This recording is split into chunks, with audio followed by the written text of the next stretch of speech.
Hello and welcome to another episode of Talk Scottish Football, episode 103.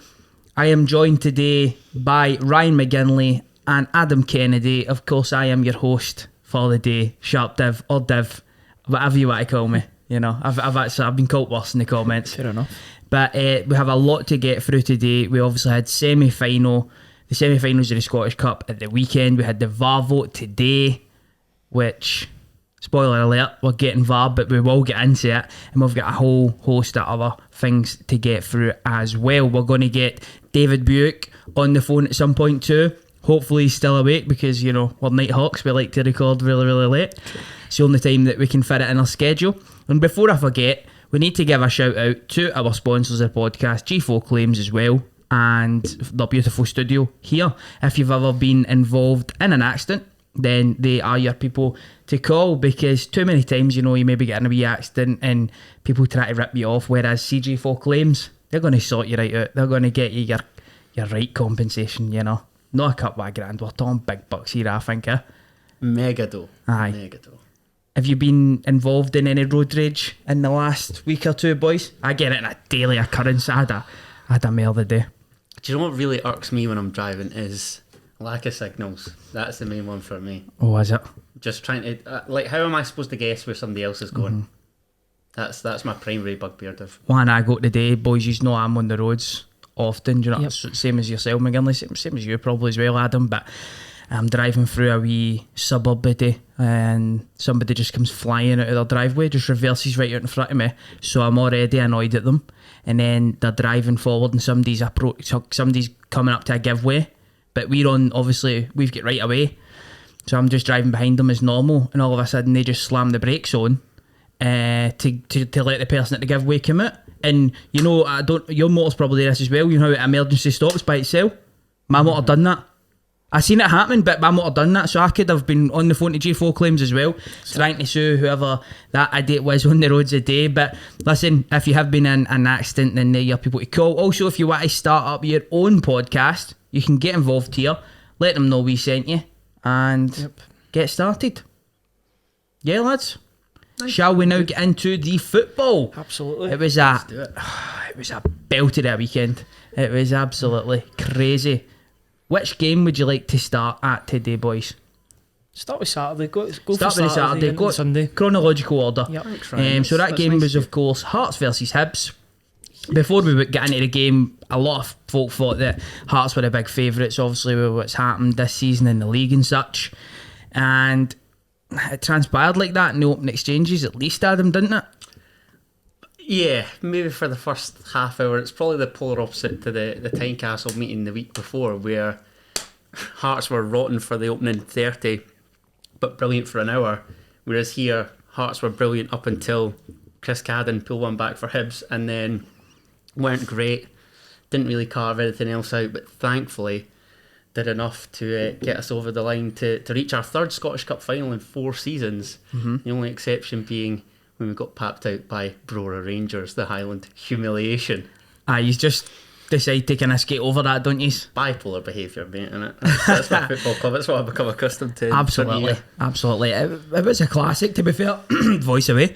It was a bit of a classic to begin with. The big man Sims. I know you've been really impressed with him since he's came in, McGinley. How would you sum up his goal?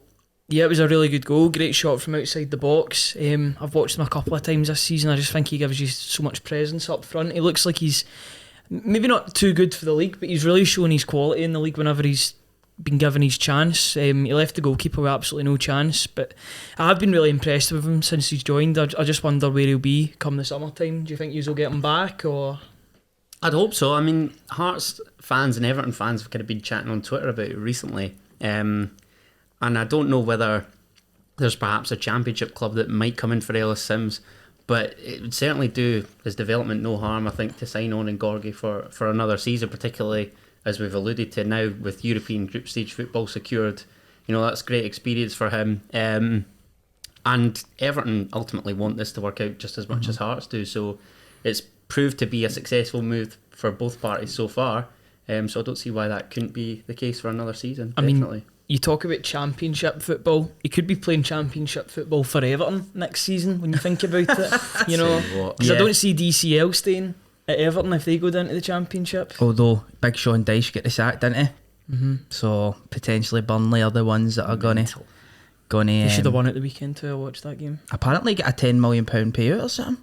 Sean Dyche. I seen him out on the lash on Sunday. I didn't see him, but I seen pictures of him. Yeah, that's what I seen. Do you know? He looks as if he's off me. He was shouting, wasn't he? He looks as if he's went back 10 years. You can see the wrinkles are gone, man. It must be the stress of living in Burnley. It's just his pain's been alleviated. He's happy. I notice this all the time, like with managers who Lennon's go into a a big job, one. Aye. like Neil Lennon. But then see, even if you see Neil Lennon, like maybe 6 months, a year later, when he's at a job and he's just doing punditry and that, he looks healthy and stuff. Even Whereas Jack Ross, arguably. exactly, Jack Ross, or people like this. But when you see them, and it's obviously a very high stress job in it, and then with the punditry they can relax and kind of look after themselves a wee bit. But it's crazy. Even Jose Mourinho, when he was in Sky and that, he just looks cleansed pretty much. But that's their passion. That's what they're all about. They want to be in these sort of environments. Somebody that wants to be in these high pressure environments is a man that's got an absolute wand of a left foot.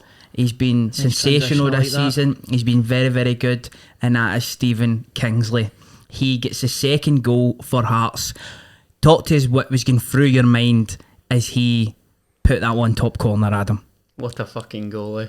Unbelievable. I think it's the best goal that you've ever seen at Hampden Park there. It's the best goal I've ever seen in the flesh that Hearts have scored anyway. Unbelievable. Could not believe it. I was literally right next to the Hibs fans. Like, there's the separation barrier, a couple folk in the crowd, then me. And I'm just watching their heads after it's hit the net, and you just see the hands start to creep up, them all just, and then a couple of them leaving and what have you. I could not believe it. Could not believe my eyes. What a goal. And delighted for him because he's had a fantastic season. And we know that he's capable of this. It's not as though it's one of these freak goals, because he's made a habit of scoring belters, particularly from set pieces for Hearts. So absolutely delighted, and he's probably my favourite player in this current Hearts team, I'd say. Is he really? Yeah, it has been. So. It has been sensational. He is the player that you talk about the most, I think, out of all the players. Aye. It was wee Benny when he first signed, and then he sort of went injured, and folk kind of forgot about him when Peter Haring came back into the team. Andy Halliday's been great, but he's one of our total dependables. Yeah, love him. He's been ever present so far this season as well, hasn't he? Yeah, definitely. And I don't think, even with a change of shape, he's that good that he was signed as a left back in the Championship, arrived as a free agent, which again astounds me, given he had Premier League experience, a Scotland cap, to then sort of take up a new role. I think he's only really played sort of the left of a back three or left of a back two once or twice in his career. Just makes it look absolutely seamless, and has been sensational. Yeah, he's been a rock. Really he's been a rock as well, hasn't he? Yeah. I can remember earlier on the season when Hearts came to Ibrox in the 1-1 draw, and he was the player that really stood out to me in that game. Obviously further up the park there is a wee maestro in Barry Mackay as well, isn't he? He's totally lit it up this season. But I guess you could say it was a wee bit disappointing for Hearts having gone on and scored that second goal for Hibs to get the goal back straight away, and as you say, there was Hibs fans leaving the stadium, and it was that quick a goal that they scored. They came running back down the stairs, so it was a wee bit disappointing, I thought, for Hearts in that respect. But ultimately they go into the second half. Thought Hibs came out, they done decent. They were I thought they were on top of Hearts without creating a lot of chances. And then obviously Neil gets sent off, doesn't he? Which you just think that's just diminished any chance for Hibs. But then they did have a huge chance, didn't they, to equalise through Ryan Porteous, and Craig Gordon stepped up again and makes a huge save for Hearts. He's doing this every week, isn't he? He's just world day after world day of a save, I swear. I don't know if it's because that he's prompted into action more whilst being at Hearts than he would have at Celtic, obviously, but it is unbelievable how many times he saves our bacon. Because as decent as we have been defensively, just him coming in just gives everybody a massive belief. Like, as part of that back three ahead of him, because we've had some right jokers between the sticks in recent seasons,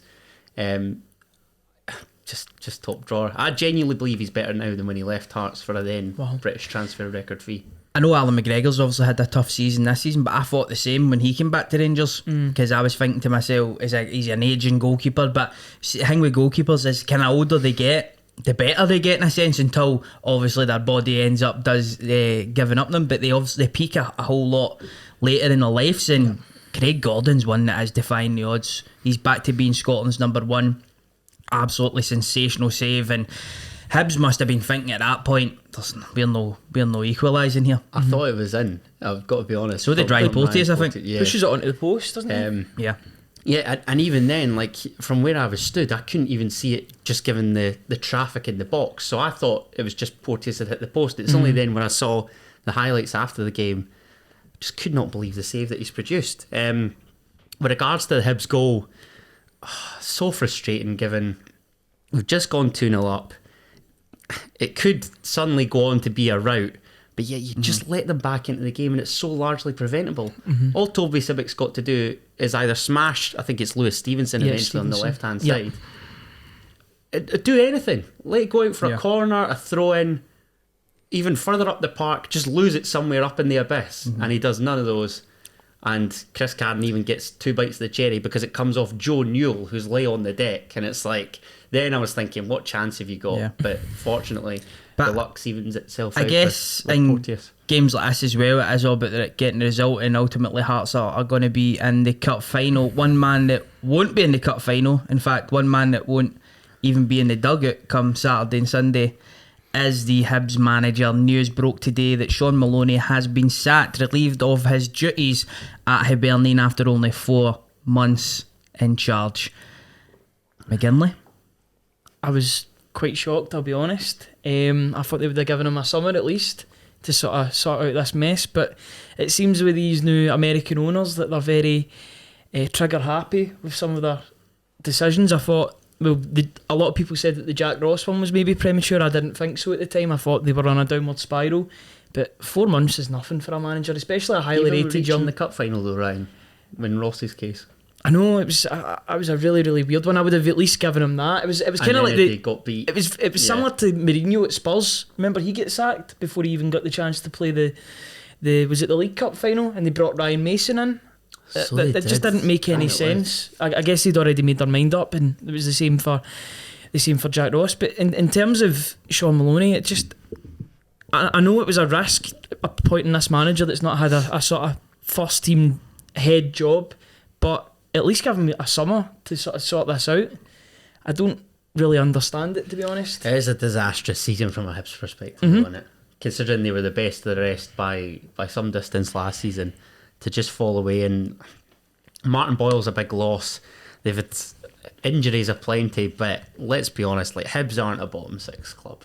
That's all I will say. They shouldn't be, but that's the thing. That's the fickle nature of the results have ensured that they are a bottom 6 club, regardless of the players that they've got. 2 league wins, a club of Hibs' size and stature in the 13 games or whatever. That's inexcusable. Yeah, we can make all the excuses we want for Sean Maloney in regards to that, but ultimately it is nowhere near good enough for a club the size of Hibs. But still, he's got my sympathy because they've only given him the January transfer window. And he lost his best player. He lost his best player. He lost his second best player to injury. He never really brought in anybody of note, you would say, like, that was going to be anywhere near in replacing they guys. And they've not even gave him to the summer to try and rebuild again. Is that maybe what's cost them?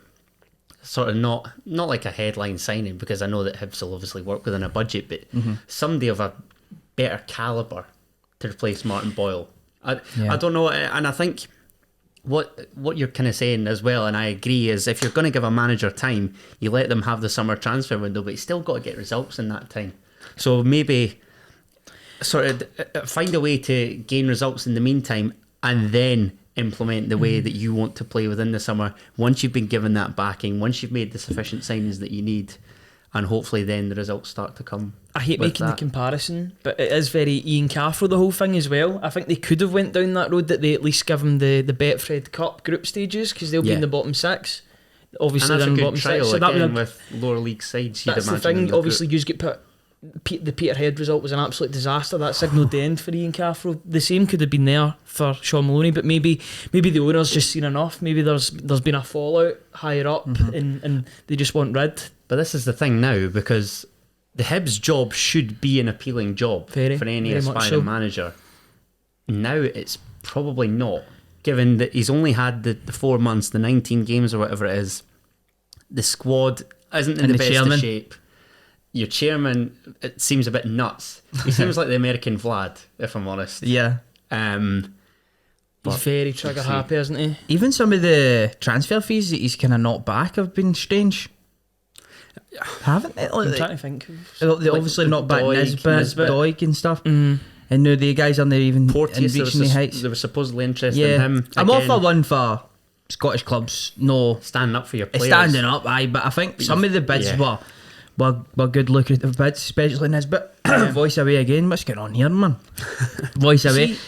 See, just going back in the game, Hibs were the victims of, or sort of like the makers of their own downfall. Because you look at the second goal from Kingsley. Porteous just goes right into the. I can't remember who it was. I think it was Harry Clark made that challenge on Atkinson. Was it for the free kick? Yeah, but Porteous is just so stupid in going in. He can't. He doesn't learn his lesson. He does this every single time. I'm amazed the Hibs player was sent off and it wasn't Ryan Porteous, if I'm honest. And then I was just going to go on to Joe Newell. He goes right in at the back of the Hearts player. And persistent fouls. Like he's on a yellow and he does that. It had been coming. The ball's away. There is no need for you to make that challenge. He's probably just trying to make a point, and it's so stupid. He's trying to show passion and heart, but it cost his team the game at the end of the day. And it's difficult to coach that out of players if that's the sort of mentality they've got. Yeah, he's a good player as well. Interesting to see. He's one of their better players. Yeah, definitely. But one of the more experienced players as well, 29-year-old, but not in that moment. And one of the first games I actually watched the Hibs was when they came to Celtic Park, and I was really, really impressed by them. The second half, they were knocking the ball about really nicely.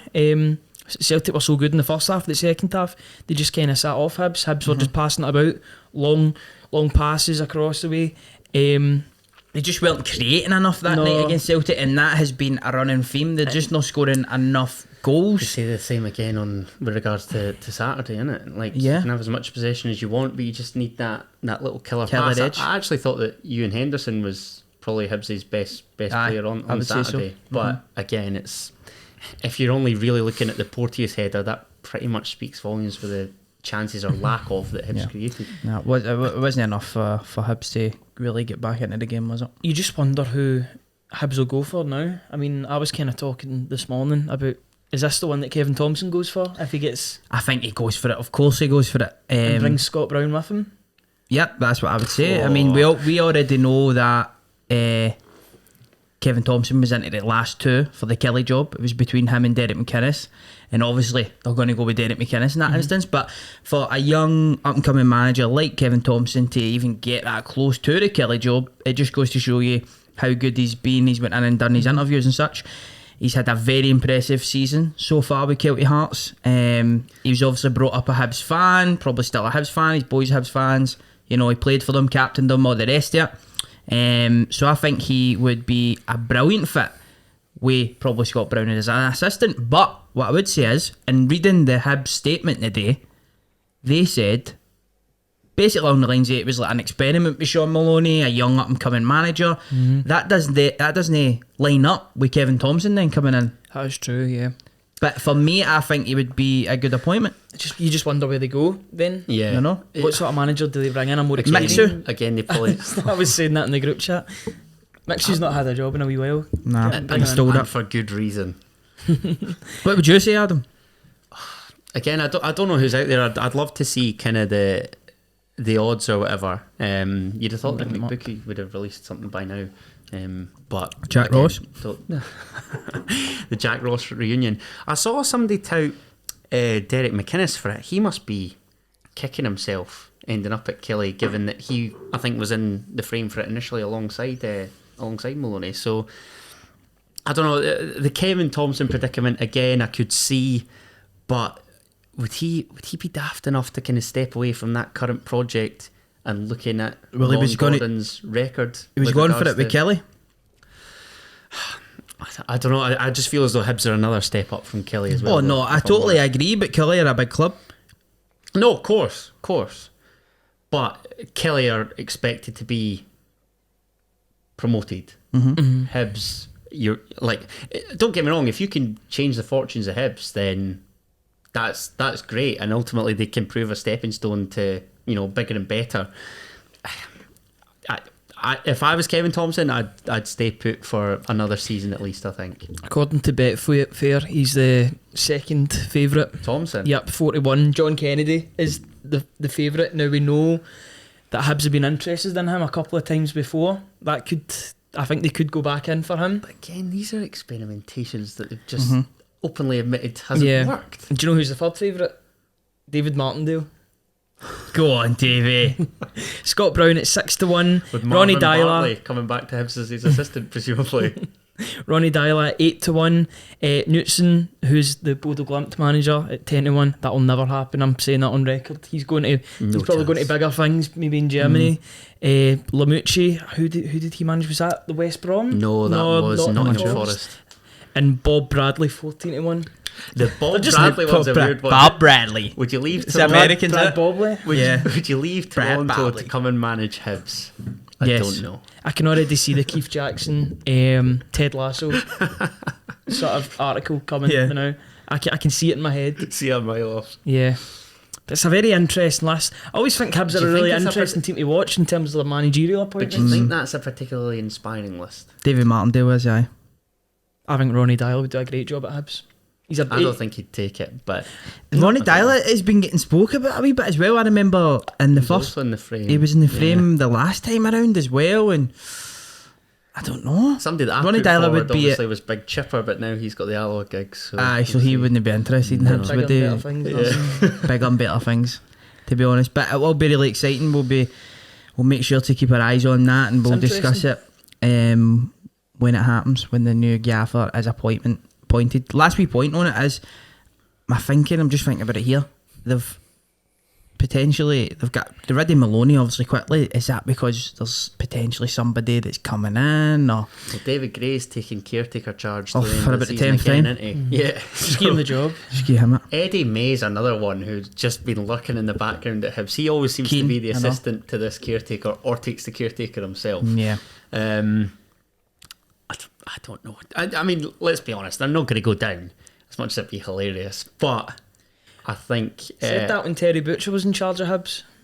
All I'm saying. I know. Ryan. How many times have we said that actually in recent times? Hearts have been done Don't. a couple of times. Don't No tease me team like is that, too Ryan. good to go down when they're still in contention. Whereas we were just rank. So Yeah. but you never know. It'd be funny. It'd be a good laugh. There's probably some people absolutely screaming at this, whatever device are watching this podcast on at the moment already, because some fans from Glasgow in particular probably want us to get on to the Some old of them, firm, not all of them. the old Sure. firm derby. The old The ones firm that are derby, tuning right? in. Celtic v the opposition. What is it they call it now in the media? The old The Glasgow the, derby. Glasgow derby. No, but they call it like somebody called it the Glasgow Old Firm Derby. I don't know. I can't keep up. So Rangers and shocker. Celtic, basically. Celtic v the opposition. Aye, that's what Celtic tweeted about it. The Love it. opposition came up to them Love it. at the weekend. I rate the pettiness, to be fair. Honestly, going into the game, I was dreading it, to be fair. Rangers were just off the back of 120 minutes against Braga. A fabulous performance versus Braga. We touched on it in the last podcast going into it. Would they be able to turn over the deficit? They did. They were magnificent. They deserved to get through versus Braga, but with the amount of effort that they put into that, I was just thinking, Jesus, like Gio needs to use his squad here. He potentially needs to start a guy like Stephen Davis, or he needs to bring Balogun in from the start. I expected him to shuffle it about a wee bit, but then again, it's so important to go and beat Celtic because they're looking at getting a treble. I know that the league's not done, but it's pretty much done. So Rangers had to go there and they had to win. So I thought they would be shattered, to be honest, McGinley. So did I. Um, I thought we wouldn't be shattered. in the end, sorry to skip a good amount, No, don't worry about it looked like it was Celtic that actually ran out of steam, and Rangers were the team pushing to get that winner, and ultimately they did. But let's reverse it first. Start of the game, how are we feeling in the opening exchanges? I was all right going into the game. I was quite confident just because we'd been off for 8 days. We had plenty of preparation for this game. I seen the team. I was like, Kyogo's on the bench. Maybe he can make an impact in the second half. Maeda can do a job for us. Although I would have been a lot happier if he was playing out on the left. He's much more effective when he's causing trouble out on the left. He versus Tavernier would be probably one of the key battles as well. That's the thing, because he done so well at Ibrox because he kept him quiet. Yeah. He kept him from. I mean, Tavernier was getting joy in the second half. But, for the goal as well, the equaliser. Aye, absolutely. But no, I was confident going into the game, and I thought it was a very bitty game. I'm trying to think back on it because I've not really watched the highlights from it. I've honestly just watched the 2 goals, and I'm trying to think about it through memory. But I was feeling alright. I was like, after 45 minutes, I was like, Rangers will tire. They've played 120 minutes. We'll get the better of them eventually. But that just didn't really seem to happen. In fact, it was the opposite. We just get more and more tired as the game went on. Yeah, no, it did look that way.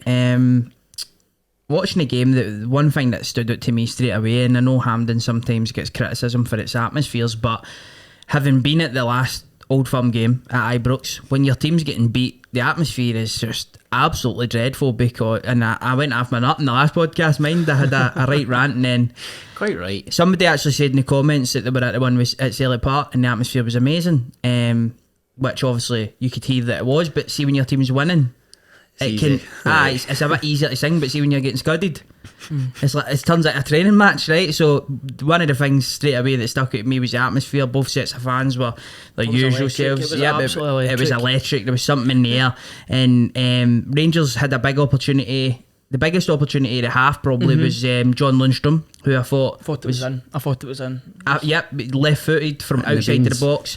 He scored a decent one against Hearts earlier in the season from outside the box. He's got that in his locker.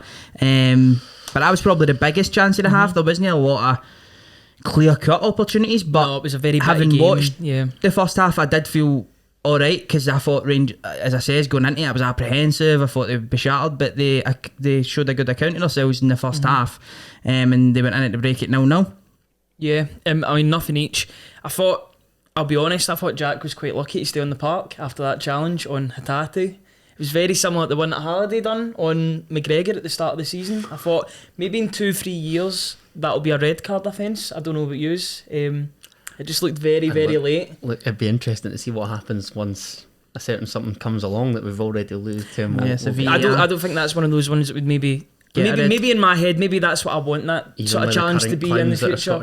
Maybe it was a yellow or maybe like an orange card in between yellow and red. But that was one thing as well. The challenges were flying in. I mean, I remember McGregor a bite in that game. McGregor put the first one in. Lundstrom put one in early on.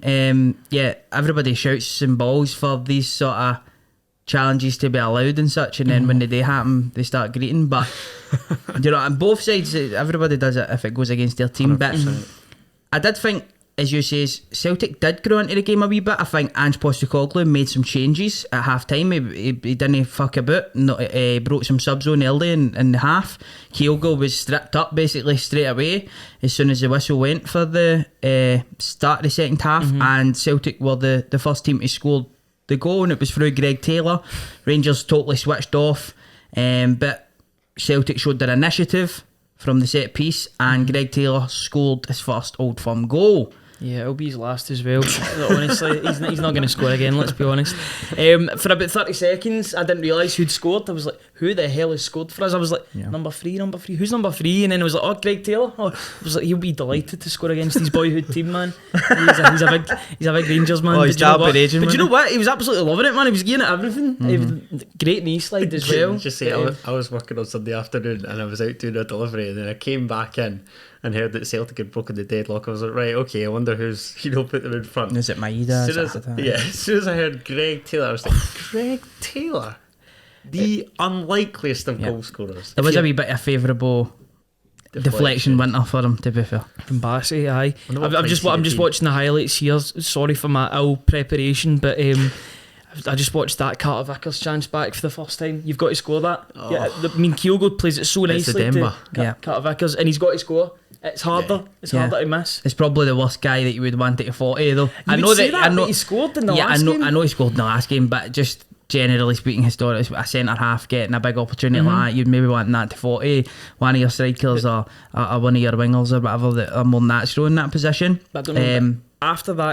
After that chance, I felt that you got into the game more and more, and I could see what was coming. I was like, we're not dealing with what they're bringing to the game. Although Celtic scored no long after bringing Kyogo on, I thought the intensity did drop a wee bit when he came on. He obviously isn't where he was before. Not at all. Before his injury, it's going to take him time to get back to where he was, of course, but I felt like Celtic dropped off a wee bit after Kyogo came on, and when Gio made his substitutions, that's when Rangers really picked it up. Stephen Davis came on, he showed his experience, he started to get on the ball, Lundstrom was doing things and all, and Rangers got the equaliser through Scott Arfield. It's a great finish. We were speaking about Maeda potentially playing on the left and tracking Tav. Tav gets a free run right down the right side. You know what's going to happen if you give him time and space. And he puts a delicious ball in. Roof takes a touch, and it's a great finish from Scott Arfield, a guy that missed one of the worst misses, one of the worst chances I've ever seen in history against Braga. But usually he's prolific for that sort of range, and he was prolific that day. He scored a belter, to be fair. It was a really, really nice goal. It hurts kind of saying that, but it was a good goal. It was just it came at a good time for Rangers as well. I thought very aesthetic. With scoring at that time, I thought they could maybe kick on and I thought you were going to go and snatch it. Go and snatch it, but it went to extra time. And again, McGinley, you're probably sitting there thinking, surely Rangers are going to tire now.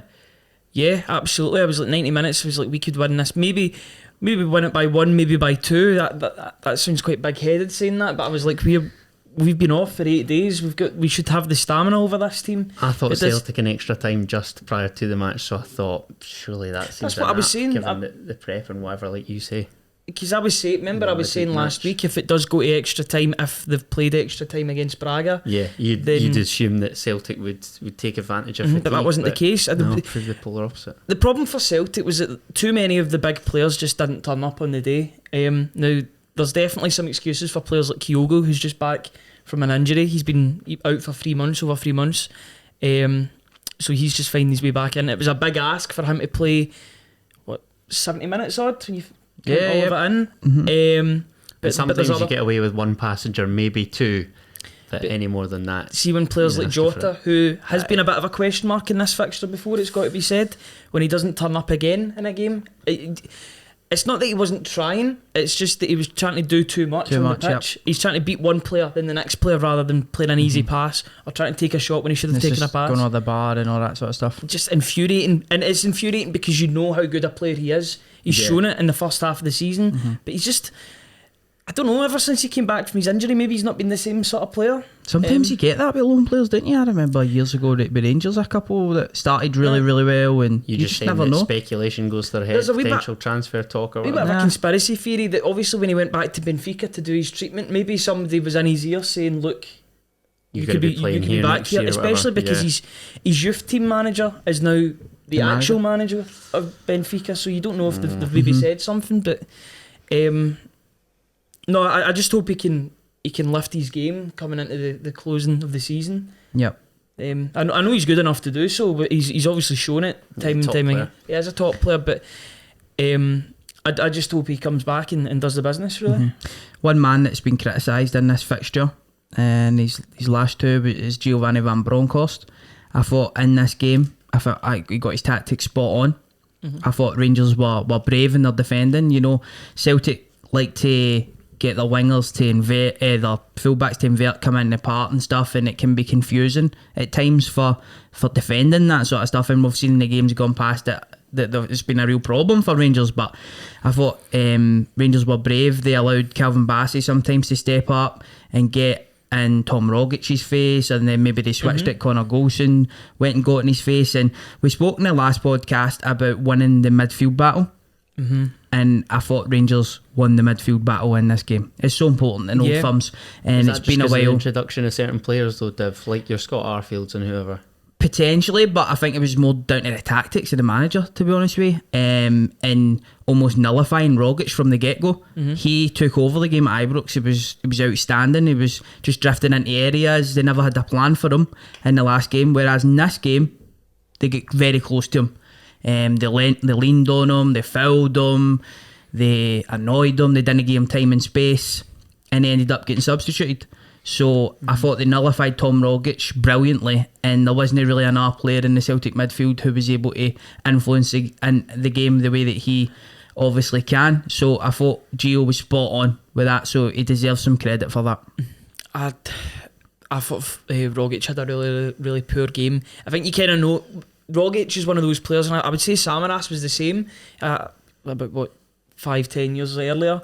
You'd know within 10, 15, 20 minutes what sort of game you're going to get from this sort of player. They're just like enigmas. They blow hot and cold all the time. Shit hot or pretty rotten. But I think this game will be the turning point, and I think Matt O'Reilly will start for the foreseeable future now. I thought he was a lot better when he came on. A couple of really, really nice touches. He was a bit unlucky with a couple of things, but I think he's a really, really good player. And he is the future at the end of the day. He's 21. He will be the future of the Celtic attacking midfield, I think. That being said, though, like before Postecoglou came in, it seemed for all the world like Tom Rogic's Celtic career was pretty much over. And then Postecoglou came in and sort of galvanised him a little bit, didn't he? So revitalised him and whatever. So he's a decent squad player for Celtic to have, even if not a starter, like you say, because we do see flashes of quality, albeit maybe perhaps not as frequently as we used to. Yeah, I think he's very much a luxury player. You're not going to get many defensive things from Rogic. You'll get more defensive work from O'Reilly. And I think Rogic is better maybe against the lesser teams in the league. He's a great player to bring into the fold when you're playing maybe like a St Johnstone, St Mirren, etc. Or chasing a big game. That's it. Yeah. But 100%. when you're playing in Europe, and I think he does get found out a lot in Europe, you've seen it in the Bodo Glimt game, he just get completely lost in that game. Up against athletes probably, isn't it? And that's been the large O'Reilly's criticism. more of an athlete than Rogic, and I think that's what will keep him in the side long term over Rogic. But he's been a tremendous player for us, and I'm sure he's still got more to do before the end of the season. Top player on his day. Yeah, most likely. I was absolutely desperate for him to stay on because his defensive attributes and Rangers were just able, or lack of, especially at that time in the match, Rangers were able to play through him and get the ball with plenty of space in the midfield and such. But yeah, you don't want to count him out, obviously. It was just a poor game for him, but again, I think tactically Rangers got it spot on in that regard. So we go into extra time, Rangers are pushing a marauding run down the left hand side from your man Calvin Bassey. Can play centre back, can play left back, can play anywhere. What an athlete, unit. An absolute unit. What a player as well. He's getting better and better every game. Yeah, he's got a very strong argument of being Rangers player of the season. Big time. He's been pretty consistent. He's been very consistent. A really shrewd signing, actually. That. Yeah, he got him on a free for Leicester a few years ago, and they've bided their time with him. He's still very, very young. He's now an international as well with Nigeria, which isn't an easy international team to get into. And he's absolutely flying with Rangers, and he was flying up that left wing at the weekend. He put the ball into an area. At first, before it was Fashion Sakala that got in the end of it, but it was your man Cal He's Starfelt. still claiming it days later. He's still claiming it to this day. Wee Fashion, he's wanting his goal bonus, isn't he? But nah, it was Cal Starfelt. It wasn't really much he could do. It was put into a very good area, and Rangers had scored with 4 minutes remaining. Yeah, when I'd seen that it was an own goal from Carl Starfelt, I could just see the Twitter straight away. Aye, because people have just been waiting for weeks, maybe months, for him to make a mistake to get on his back. Thankfully, I didn't see many of them, which was good because I was hardly on my phone after the game. I was just scunnered with it. It's always the case, isn't it? Just get that to buggery. Just delete Twitter. Just delete Twitter for a few days. Delete a couple of my tweets now. I mean, delete Twitter. I deleted the Jota tweet that I put out. Don't want that coming back. I know what that tweet was. No, I said I predicted that Jota was going to score. Right. That's what I said. I said that I think Jota's scoring tomorrow. Oh, no. And he obviously didn't. He had a bit of a disaster class. But do you know what? I should have probably just kept it. Just don't back down, double down. Know what I mean? Yeah, that's keep it. it going. But no, I've kind of lost what we were talking about. Just a goal and putting it into for Cal Starfelt, we put it in the net. He's very unlucky there. I thought he actually had a good game. I thought he was the better out of the two central defenders, if I'm being honest. Yeah, is that just because of the Carter Vickers sitter I think he's part of it, but I thought Starfelt was winning everything in the air. I think when that sort of game comes, when the game results when it goes that way, Carl Starfelt's so good at winning headers in the air. That's his game. That's his game, aye. He's never really been great at passing the ball, although he is improving rapidly at it. But we say, do you not think rapidly? So? Where did he start? At the boat in the mountain there? Well, he was pretty bad. I don't know if he's watched against Hart, remember? Nah, I remember. Game, he was absolutely dreadful. It's not necessarily his game, is it? But that was defending's his game. My opinion of it, because I've not watched the guy regularly. Yeah, but I think I've been a day to sit here and absolutely criticise the guy, because last season Celtic were an absolute shambles defensively, and this season so far they've been great. So you can't sit here and absolutely lambast him. Unfortunate. It was unlucky, but as you say, there is a lot of Celtic fans that have got it in for him, so they were waiting for that moment. You look at that own goal, and then you look at the own goal that he had against AZ Alkmaar. They're completely different. Remember the AZ Has he got a Alkmaar couple? Aye. He's got one that he just completely mistimes clearing it, and it goes in. That one's just unfortunate. Yeah, that one's just unfortunate. So I don't really want any criticism. That one he gets criticised for gambling if he doesn't take a touch. He's put his body on the line for the team. Yeah. That's what happens in football. Do you know? So I just hope it doesn't affect. Is that a lose-lose, given that the ball's in such an inviting area? I think. Right, lads. Last topic on the match then. It's been highly spoken about in the media. Bobby Madden. Oh, he was dreadful. Now I've got to be honest. Watching the game, when I heard Michael Stewart come on at half time and gone mental at the referee, I was quite surprised. I don't know if I was too emotionally involved in the game or whatever, but I didn't notice I thought he maybe missed a couple of challenges that could have been yellows. But was he that bad, especially in the first half, for Michael Stewart to absolutely go in on him? Straight away I thought the narrative was being built for the media or whatever, or especially Michael Stewart. And sometimes I think guys in that position need to be a wee bit more careful with their words. I mean, they can bring up situations in the game and they can give their opinions on reds and that, but straight away at half time he's calling him a disgrace. He's saying it's this, that and the next thing. And since that's happened, we've been hearing that everywhere about Bobby Madden's performance. I know he maybe didn't have an unbelievable game, but is it a bit of an overreaction, McGinley? Or do you think that the reaction has been deserved? I don't know. In terms of abuse, I don't think it's been deserved. The sort of abuse that he'll probably not necessarily. Get, let's just talk. It was a bad Instagram post didn't help matters. He didn't have control of the game. I don't think at all. You don't think so? Nah. I'm trying to look back. And I'm trying to think of incidents for example. What was that incident he had? I sometimes struggle. Obviously, all these people saying that it was absolutely dreadful, but when you ask them to point to some of the terrible, terrible things in the game, sometimes struggle. There was some 50-50s. I've seen worse. Yeah, I've seen worse, definitely. But there was some 50 or maybe 60-40s, the ones that I thought, right, Celtic will get a foul there, and he's given it the other way, and I was absolutely bewildered because I thought it was just obvious that it was a Celtic foul. John Beaton was great on the Saturday either, mind you. I heard. I know we'll be talking about the next topic, but you just hope that will help them. Yeah, I fingers honestly crossed. Surely they can't get any worse. I thought it was a total overreaction. I know he missed a couple and a couple of yellows. Lundstrom should have definitely been yellowed. In the first 5-10 minutes, he let the McGregor one go, didn't he? He let the Lundstrom one go without getting the booting. Sometimes I think that's smart in an Old Firm game or in a derby game.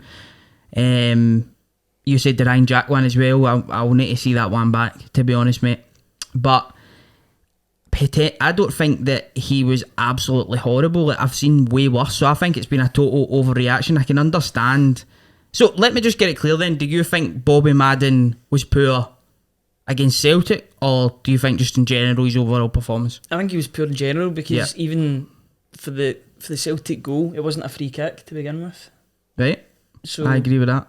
So I thought he was just poor the whole game, and I mean I hardly ever criticise Bobby Madden because I think he's one of the best, if not the best referee in the country. There's a reason why he gets so many Celtic Rangers games and the European games and such. Yeah, absolutely. But no, I thought he was poor.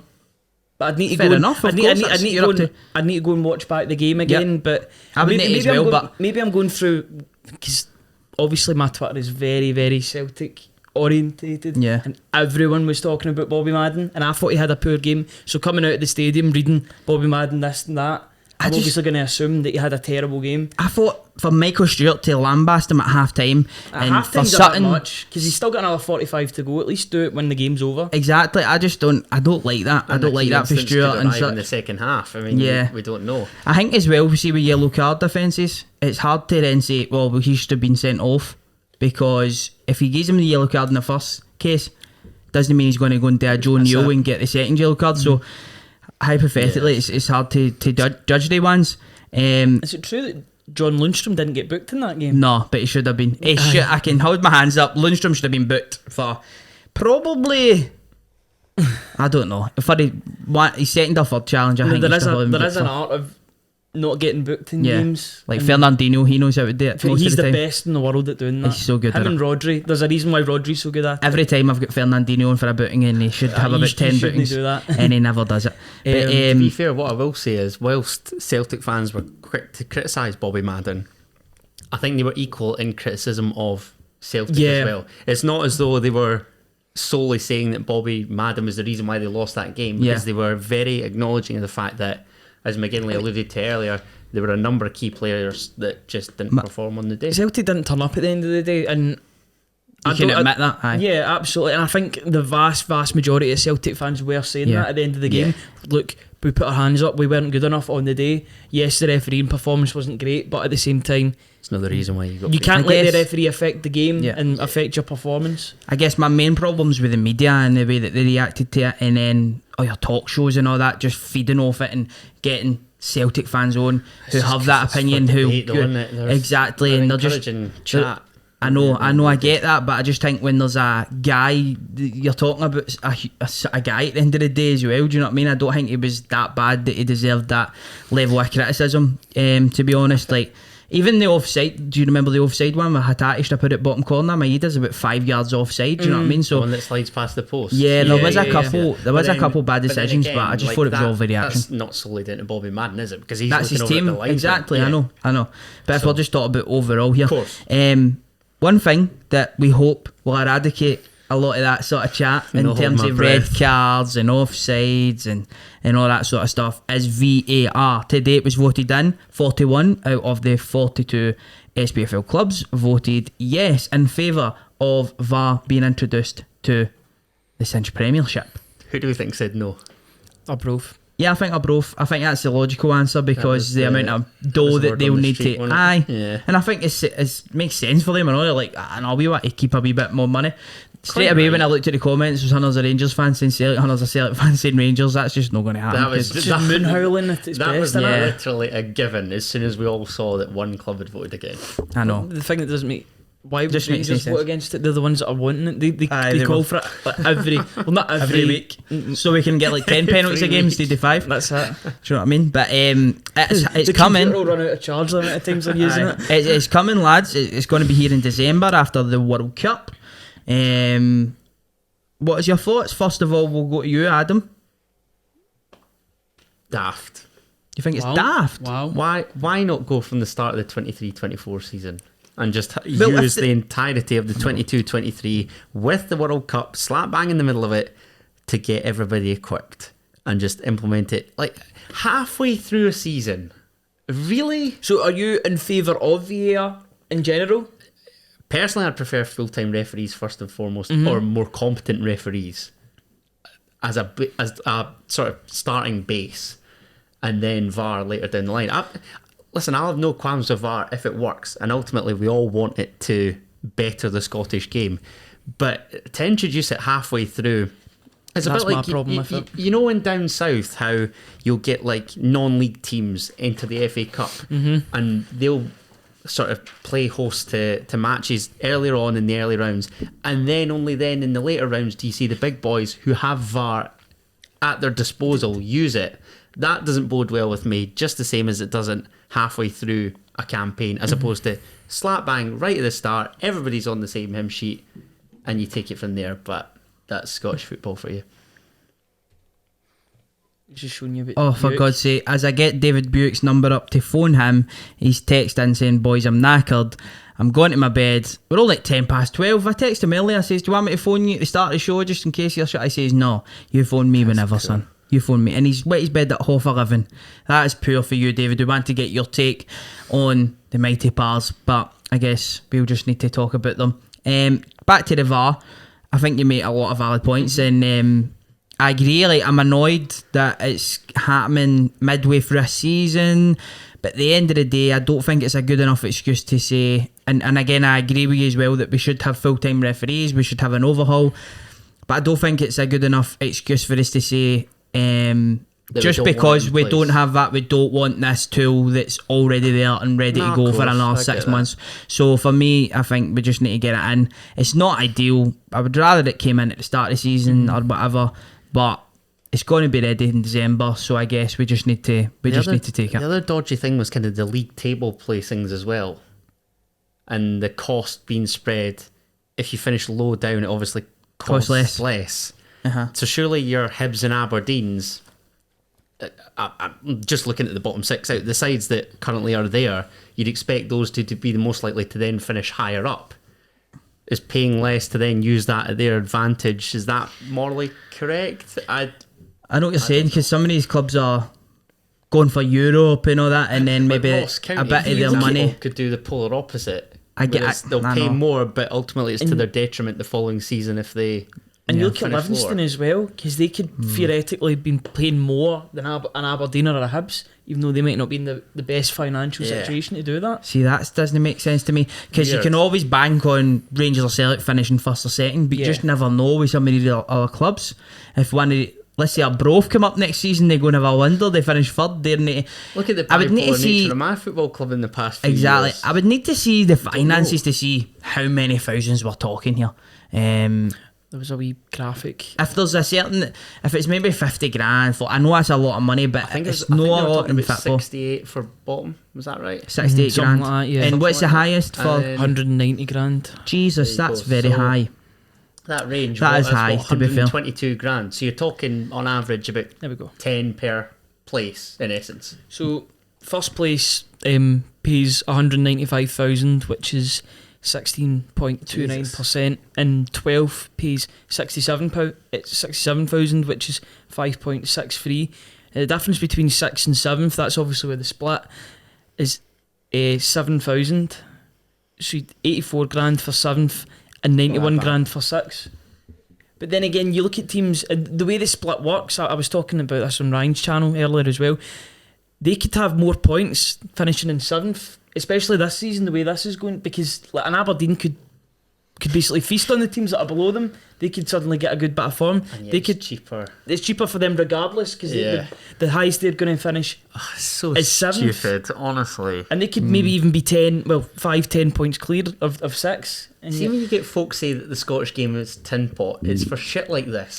The split. but it's never boring, that's the thing. It's never boring. It's never boring now. We can always... God bless the Cinch. We love the Cinch, but come on. I've got to be honest, I'm all for VAR. Yeah? Yep, absolutely. I know people have their sort of reservations about it, but when you see that every other league or every other big league or significant league has got it, then we should have it. If we want to be taken seriously and look innovative, then we've got to have VAR, regardless of your opinions on it. Yeah, and I mean... Can't disagree with that. Look at what our Scottish teams are doing in the European front at the moment, and we don't even have VAR. Do you know what I mean?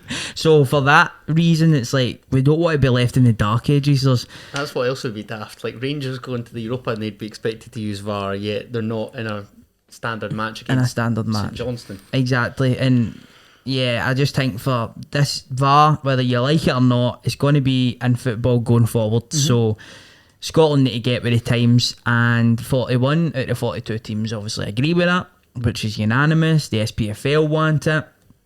Everybody wants it basically. So yeah, it's happening. It's coming, boys. That's it. And do you think we'll finally get rid of the conspiracy theorists that believe that referees are never call them brother Madden and all this sort of stuff? Brother beaten. So brother fucking hell, man. Do you know what I mean? The amount of decisions that go against Rangers, you're like, God. But it'll probably heighten them as well. Yeah. I mean, if it does one thing, it'll probably highlight to FIFA and UEFA how inept the referees are if they've got the equipment yet there, and yet they case, still get make in now. mistakes. I know. I can just see it now, man. Oh, me too. Could you imagine them trying to get a signal down at Arbroath next season? Fucking I mean, Dick Arbroath, Celtic Park's difficult to get a signal. Can he get it? Dick Campbell will be up cutting the Same fucking Hampden, phone my lines and the goodness. Wi-Fi lines a lot, so that they'll know. It would just be like that, Talking. and then I don't know. Can he see the highlights? I Get do the think as geezer in well. Glasgow on the floor. Yeah, logistically speaking, obviously, usually at Celtic Park, at Ibrox, we've got so much more cameras in the stadium and all this. We're going to be paying for this, so every team should have the same cameras, the same angles. Sometimes you watch highlights of like Livy against, I don't know, Dundee or something like that, and it shows you a highlight of the last goal getting ruled off for offside or something like that, and you're watching it about 10,000 times because the camera angle's that bad. So we need to make sure that every team's got the same cameras, but got all the same angles. It's totally fair across the board. Doesn't matter what stadium that you're playing in. If we can get that done and we can get some sort of system in place where it just goes nicely, that would be great. And we know that there'll be some teething problems. gonna say the exact It's same not thing. 100% accurate. Everybody thinks. I mean, at the end of the day, it's still human beings that are making a judgment call. You might agree with them, they might know. I mean, we were even talking about an instant earlier on where you're thinking, I think by the letter of the no, that should be a red, but by the letter of the law, it's no, and all this sort of stuff.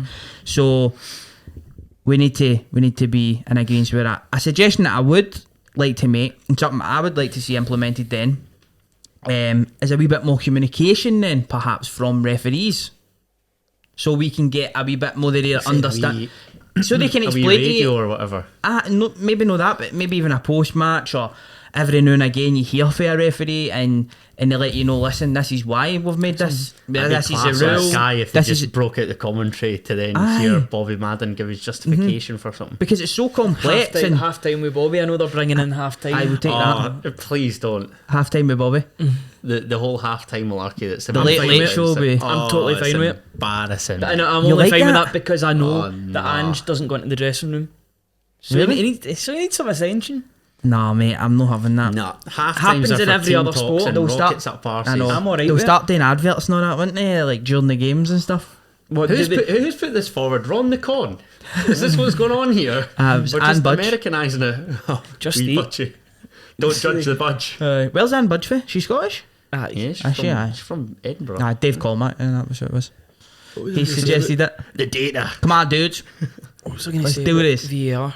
Aye, I'm all for it. It's all about the future and all that. I mean, Good. I like that. I like that we've got our wee game and we're proud of our game, but we need to embrace modern technology as Yeah. well. And this is going to help us. And there will be teething issues at the start, but the only way to get to solve the teething issues is by real life experience Exactly. in games. We need to This is the thing though, because is it just Premiership from just next Premiership. season? Aye, just Right. Premiership And, then and they're gonna branch semi-finals. out eventually, hopefully. Semi-finals and league finals, League Cup finals They as have well. enough people to do Championship, League 1 and League 2. That's the thing, innit? Well, I don't know, because then you'd be looking at the lower divisions and then saying to clubs to probably go full time. They're not going to be able They're to not going to afford do it in the that, lower but- divisions. They don't have it in any I think other it'll leagues in the only lower be- But divisions. then that's daft for sides that get promoted and then relegated again that have VAR. Why would you not use it if you've got it? Because it moves, they've As a just league. moved the equipment to the other But stadium. I don't know. I know what you're saying, it's the whole taking- using it it's in almost later like a rounds thing different- doesn't I'll bode tell well you- for me either. I'll tell you something that's quite innovative. The fact that the SPFL is going to get it before the English Championship. That's a big thing. That's quite something. Because I thought that the Championship would have been right and about that, especially with the TV deal that they've got with Sky. Oh, so it's dough plenty. yeah, Their It's such- TV deal is a joke considering the standard. I'm sorry. But it is. Wow. Try to tell you, do you know what I mean? We try to tell you that the Scottish... Bubble's gone burst. we were going for 10, mate. The Sky, aye, you're still only caring about Tunnel nothing, vision, my just man. Fuck Sky Sports a lot, just a problem. Sign the contract, we're going Where's for this. BT when we need them? Where's BT when we need They them? didn't pay enough, so Although I thought Premier Sports put up a good wee show at the weekend. Bring back They the basically just went Tanta. and got That's the what we BT all team want. and they put them on there. ESPN with Derek Ray. Oh, now we're talking. Aye, Prime. talking. Just so good. Speaking of Prime, get it on Amazon. do an SPFL TV on Amazon. Oi, Jesus, that's not a bad shout, you know. I like that for you. I'd love that. And do you know, it That'd be makes so great. much sense. Coming soon. Do you know what else we should Ali get on McCoy's Amazon? already on there, so we could get him to do the Scottish stuff as well now. We need to get Need a TSF on Celtic- Amazon. A Celtic Yes. correspondent. Do you think they would do a all or nothing on TSF? Where they just come I to don't every want show them and to follow record it? They just Me and follow my- us. Me and my feeling, life in general. Oh, you still feeling? That's it. I don't think you're. I think you're winning. Think I'm thriving. You're sitting You're there a with winner, us, so Ryan. you're winning. Thank you, mate. You're a Thank winner. you, boys. You're Thank winning. You. Appreciate You're that. absolutely winning. Before we move on to the lower league, guys, I do want to touch a wee bit. I want to touch a wee bit on Rangers in the Europa League, just quickly, because it is a sensational achievement in getting Go as far to. as you can. Yeah. Because that Europa League final comes 3 days before the Scottish Cup final. Yes, So- please. We'll just get Yes, that moved please. in. Oh, no. We'll get that moved. That's it. So Rangers have made it into the semi-finals of the Europa League. I did not think this soon I'd be seeing Rangers in another European semi-final. The last one was obviously Fiorentina in 2008, and only 14 years later, if my maths is correct.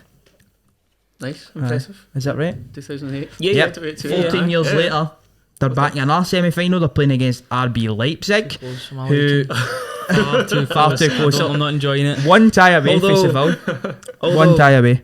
I'm happy with who they've been drawn against. I'm happy with that. You've I been mean- on the Leipzig train for a wee while. I haven't have. you? Yeah. Leipzig are a good team, solid team and all that. But, It's going to be Rangers West Ham in the final. Jesus. Fucking A hell. battle of Britain. That'll be carnage as well. My God, man. that's- I Seville will know, never be the same. I know boys that have already got Seville booked. Well, my dad and my uncle had Seville booked like a couple of rounds before, like when it was the UEFA Cup. You need to get in early, That's don't it. you? It's Well, not like it's Gotta Manchester. chance it. You can't just jump on the motorway and drive down. You've just got to chance it, and if it doesn't, then you've just got a wee few days holiday. Got a haven't you? holiday. That's it. Exactly. So, but first they've got a real tough tie as versus RB Leipzig, who put Atalanta out in the last round. Watched the highlights, and Atalanta had plenty of chances. I think RB Leipzig, for all that they're a very good team, I think they will give you chances. Rangers at Ibrox so far this season in Europe have been brilliant, and the second leg will be at Ibrox, which I think is an advantage as well. So you need to go over there next week, and you need to keep it tight. You need to stay in the tie, and you need to bring it back to Ibrox. And I think bringing it back to Ibrox, Too quiet, ain't you? you just never know. He's the You main just man. never know what can happen. The one They've got to big keep blow, James Tavernier quiet and all, That's but it. you know what I mean? Joint top scorer, Joint top goal scorer in the Europa and League. nobody's catching him He's either. a freak. So if he gets a penalty or whatever, he'll be Which top he will. goal scorer. Yeah, absolutely. You know, these Masonic referees and all. Aye. They've gone continental. No, but one big blow for Leipzig is that Willie Orban's out for the first leg. Their captain, Good. the Hungarian centre half, who's a really good boy. player. He's been there years He's and years. enormous, isn't he? He is. 6'4", He's 6'5" a or football something. manager, Yeah. 15 legend as well, by the way.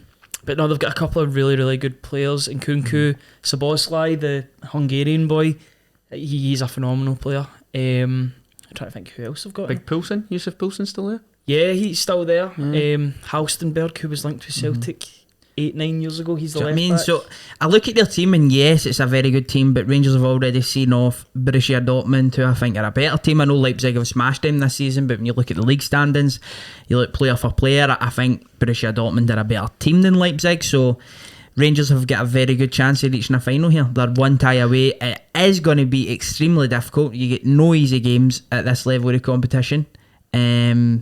But I guess everybody's got their fingers crossed, You including nervous, McGinley. McGinley? That's an absolute coefficient, know what I mean? I'll Yeah, be that's it. cheering you on. Although Rangers' last victory versus Braga, I believe, means that if they do finish second next season, which they probably will, they'll be seeded throughout the Champions League qualifiers. That's a big- Yeah, and I don't even know if Rangers just go into the playoff of the qualifiers or the third round. Third round. Third round, so you're seeded, so it gives you a good chance as well. On you go. So McGinley. it's I'm seeded, just- seeded for the third qualifying round. Seeded for the right through. Now, But if they win it, then they go into the group stages, yeah? No, so what McGinn? I'm not sure, but McGinley saying well in the third round, then in the playoff, both Right, of them okay. are seeded. Oh, well. So just looking at Yeah, the good Leipzig chance. manager Yeah, who big- came in big advantage. late last year, he was in charge of Spartak Moscow and you played him, I'm sure, 2019. Jesus, they were crazy games. Aye, but he's only 36 years old, but he's really turned them around. He's only lost 2 games since he took charge, so he's really 36 years old, good young manager. Like Sean Maloney, hopefully. This guy's. I mean, look at He's his resume: Schalke, Spartak Moscow, and Leipzig, and he's only 36. Maloney? 36. Don Maloney. Yeah. Don Maloney. Don Maloney. I seen a view from the terrace guy made that joke. Yeah, Absolutely. No, it's He's a really good young manager. He's one to keep an eye out on. yeah. Listen, it's got to be a tough ask for Rangers, but they can do it. Come I a think. long way for the Petrofac, ain't you, mate? Come on, mate. Fucking aye. In a short period of time as well. By the way, I didn't think that this would be happening so soon. One tie away for a European final again. Madness. I know. I can't go getting beaten in a European final though. Jesus Christ, that we I'd need be to, alright with it. they need to win. I know, but I I've don't want already you to been get there. that far, to be But I've honest. already been there in 2008 in the stadium. This It was season, devastating. This season, like across football, not just Scottish football, but just across football, has been nuts Yeah, absolutely. It's when crazy. you actually think about it. That is mad. It's been great though. It has. It's been. I think because all the fans have came back as well. We're just.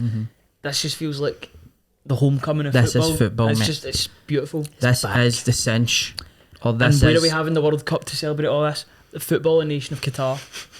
You don't get a bigger football nation in Qatar. Yeah, that's No, you do. Another reason I wanted to bring up the Rangers Europa League semi is that Rangers asked for a wee bit of help.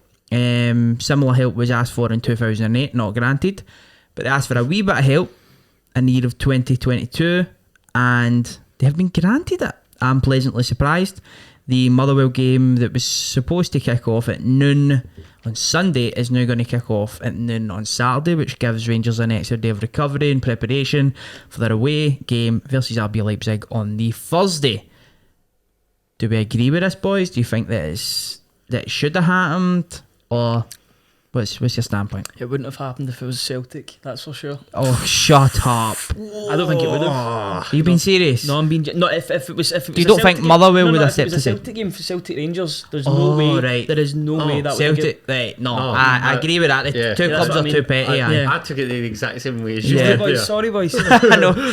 No, I actually agree with you, McGinley. I don't. They're too petty, and it's like point scoring and all that sort of stuff, and I love it. So, but nah. Motherwell just want to be the sort of nice guys of Scottish They- football, don't they? Yeah. They don't want to upset anybody. All I'm saying is, I think it's the right thing that to we do. used to roll over to Rangers, but you know, I think it's. Wow. Honestly, I think it's the right thing to do. And if Celtic were in the same situation, being in a semi-final, or a final, then You would expect the same. you would expect the same.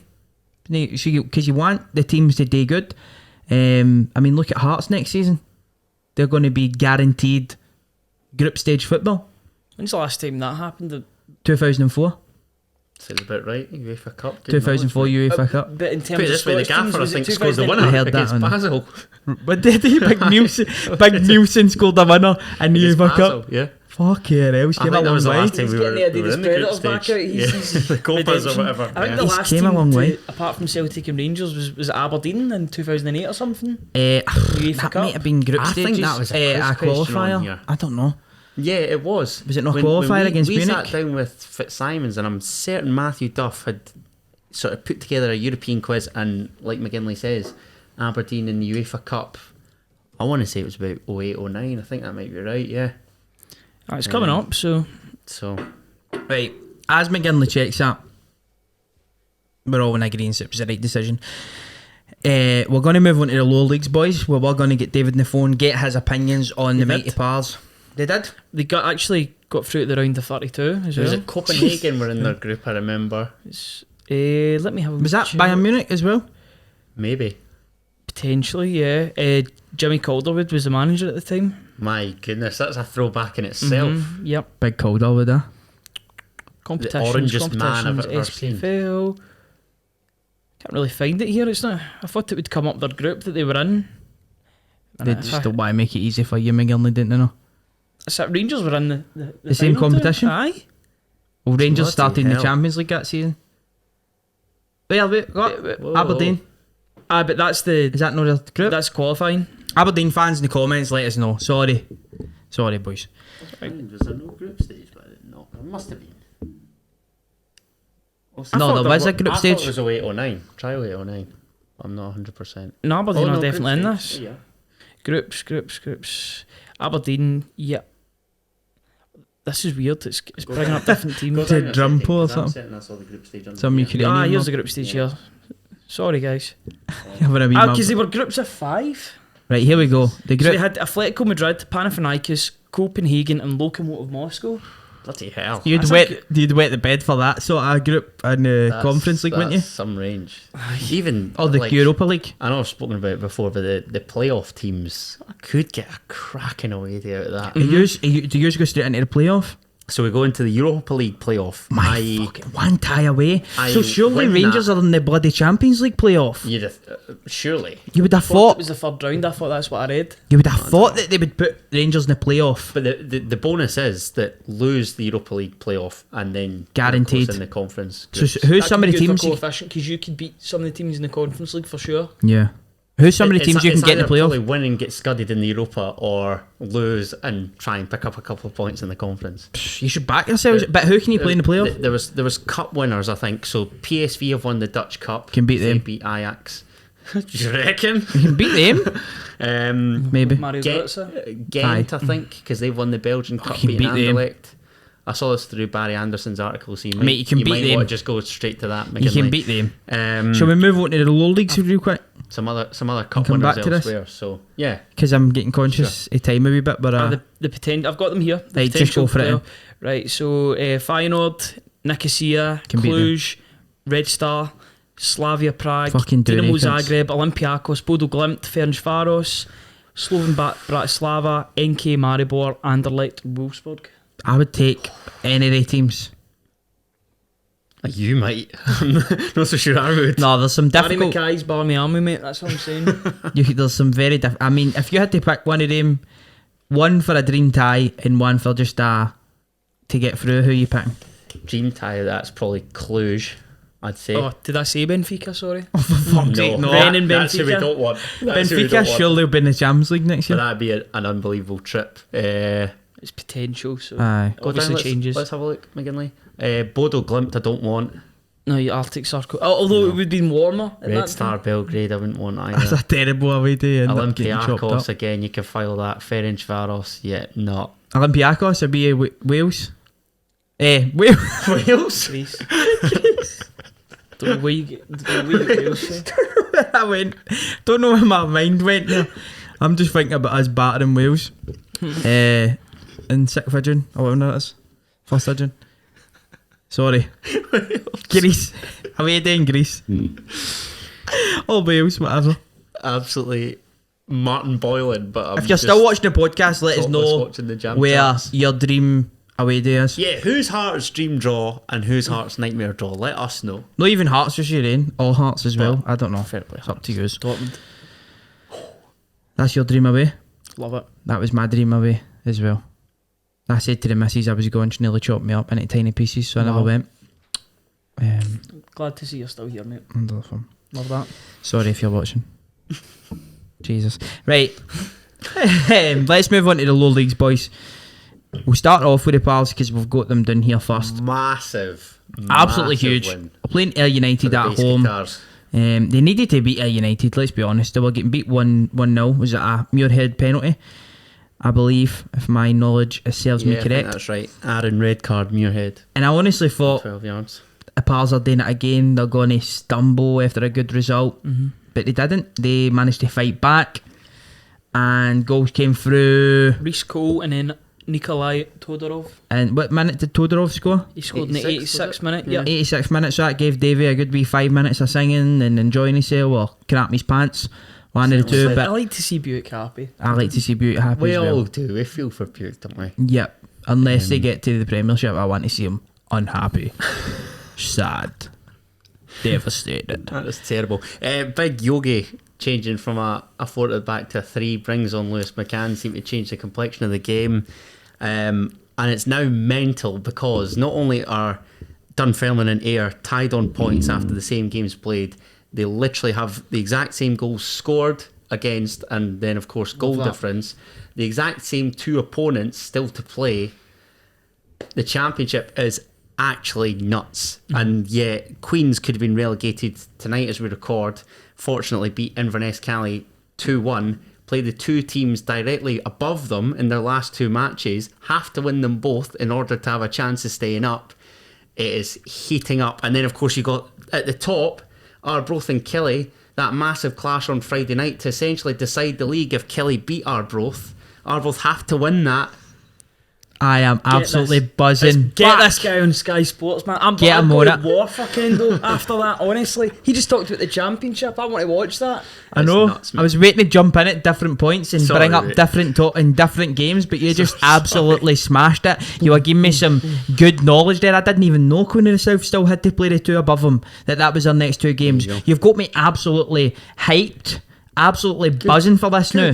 Now, what time are we at just now? We're at half. Well, 25 to 1. We've had a full day. I'm doing a marathon after this. Come on, let's go. Don't know quite about a marathon. That's next year, but You like a wee marathon? I'm going back. I'm getting back. Back is on. Good stuff, I'm mate. coming back. I'm coming back next year. I'm going to do the Paris Marathon. Respect that. Either Paris or Barcelona. So yeah, going to get a wee half marathon under my belt in September time. Glasgow half, September, October, whenever it is. Get the training underway. I'm giving myself a year because I need to lose a good 3-4 stone. You got this, mate. And we're going to go for it, boys. We're going to go for it and get back at the marathons. No after this podcast though. But so the Pars, massive win for them, absolutely huge. The other game I of course want to talk about is the one on Friday. I fucking want to go to this. Some of my pals are going to it. 7,500 tickets right now have been sold. I believe 1,500 of them are in the Arbroath end. There's still tickets on sale. This is going to be absolutely brilliant. If you're no gone, it's going to be on the TV as well. It's absolutely huge. It's just up the road for you, innit? Absolutely. Huge. As you say, as you already covered it, Killie win, pretty much it is done. It's done. It's mathematically They're done. ahead of Arbroath by a win. point. Arbroath win. They're top, and it's in their hands. And it's one game left, yeah? After this, it's two fucking. games to go. They beat Killie. It's one game, and it's in their hands for Arbroath to pull off the miracle of the century, boys. Biggest game in Scotland. On For Friday. sure. Absolutely. Yeah, without All a doubt. season? Of the weekend for All me. season. No. This weekend. Fair enough. Bonkers. Absolutely bonkers. I hope Arbroath do it. So die. Oh, they need to do they've it. got to this position. The fact that Killie shot the bed last Friday as well. Love that. They can't And play on the then- telly. and Killie then can't even play on the then- telly. On the Saturday, there was Arbroath going 1-0 down to Queen of the South. Respond, hit back with 5 goals. 5-1, mate. Take that. Incredible. to the bank. Respect that. Big Take dick that to the energy. bank. Big dick energy. Huge dick energy. Well and truly. Yep, so like the it. dream is alive. We're obviously backing Arbroath. Sorry, Killie fans. I think there's It's nothing personal. some Killie fans that watch as well, but we're really, really sorry. Everybody's backing Arbroath now. Plastic pitch, innit? Apart from David, We want the fairy tale. we want the fairy tale. We want And Arbroath no up. plastic parks, like you said. And no plastic parks, and we want big dicks and the big dick Campbell into the Cinch Premiership I think, next that's what season. I think that's what the kids call a bit sus. Aye. Who you just came out with. It's a wee bit sus, aye. Wee bit sus. Mere dick, whatever. Let's move on. And he said it again. Huge game, guys. Absolutely huge game. I've also got written down here as well. Rafe beat Doug Meat Thistle.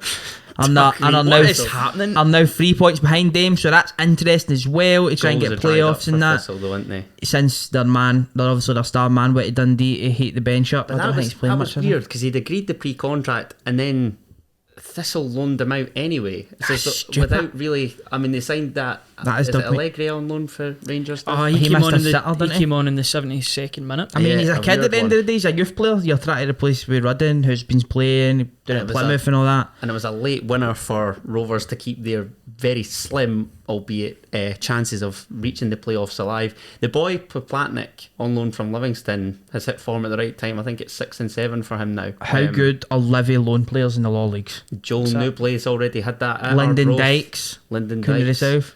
Well, Honestly, I mean, he wasn't on loan. They sort of snapped him up from Queens. But did they? Aye, yeah, I but get they what didn't loan him get back what though. you want to- I'm maybe. sure they loaned him back the I don't know. season before. But But Matty Poplatnik's obviously proven the latest the latest, of that. So absolutely. that seems to have been a great wee signing for Respect Rovers, who I would have liked to have seen make the playoffs prior to the situation regarding he who shall not be named. But they are 3 points behind, so They could still kinda- do it. It's still there. And A couple of games to they go had in to it. win that to keep it alive. They had and through to. a last minute winner. And they did. it's pretty I like it impressive. when they keep it interesting. Yeah, Definitely, That is because good. we've even touched on it. Literally every single side, I think, with the exception of maybe Hamilton Accies, have something to play for. And Even Inverness, I Hamilton are think, quite close as well, but They secured Morton- their survival, obviously. yeah, Morton get beat as well, didn't they, at the weekend? But Yeah. again, Dougie Imrie's been doing sensational there. Expected. Class is permanent from the boy. But we'll touch on him later on, because I think there's a question about Dougie Imrie in the questions. But anyway, another hot topic in the Scottish leagues at the weekend was the fact that if Airdrie dropped points, then if Cove were successful and won their game, they were champions of League One going up to the Championship under Paul Hartley. And it looked like Didn't Airdrie happen. chucked it. It looked like they chucked it 2-2, but they get a gasp winner, made it 3-2. Jordan Allen. Yep, and Cove, they won 3-0, so the delay is on there, but it does seem to me, Adam, that it's only a matter of time before Cove win that. But 'Cause I think fair play to Cove- Airdrie, have pushed them all the way. They have, and I'd like to see Airdrie go up. Whether that was a statement I was going to confirm, I don't know. But I think Cove played the last two, with East Fife obviously now relegated, having lost to Falkirk. Dumbarton are going to occupy the playoff place yet again. So you would assume that Cove are going to secure it probably next week, but if not, definitely the week after. Don't want to curse, Sir Paul Hartley and his team, but it seems as though the champagne's just been temporarily put in the fridge, and that they'll be getting it out soon. Yeah, I agree. Another big talking point was one that you already mentioned there, but Peterhead pretty much guaranteed their safety as well. Yeah. By beating Queen's Park at the weekend. It puts Dumbarton into that playoff Such a position dead again. rubber for Queen's Park, because they again secured the they final can't- playoff place. So. Exactly. So the other big talking point was in League 2, McGinley. I know you're very fond of League 2 with your team down there in Albion. Yeah, they've nothing to play for. One that surprised me was Forfar and Annan, both going for that second place position. Forfar battered them 5-1. 5-1. And there's now 1 point in that as well for second position. And you'll be pleased that Stranraer can no longer gain a playoff place, given Buzzing. your hatred for them. Buzzing off that. So it's a straight shootout between City and Steny now for that final playoff place. I'd kind of like Steny to do it. I think the Warriors will do it. Yeah, you reckon? Yeah. I think the Warriors Martin will do it. McGuigan fire them there, probably. Yep, that's what I do. Hopefully. Because, like I say, was gutted for Gary Naismith losing his job. So. Yeah. And I don't like Alan Mabry, because he's a knob. Sometimes he just says names and I just nod. Sometimes Him. love his knowledge. Honestly, he's an absolute Scottish football encyclopedia. He was part of the championship show.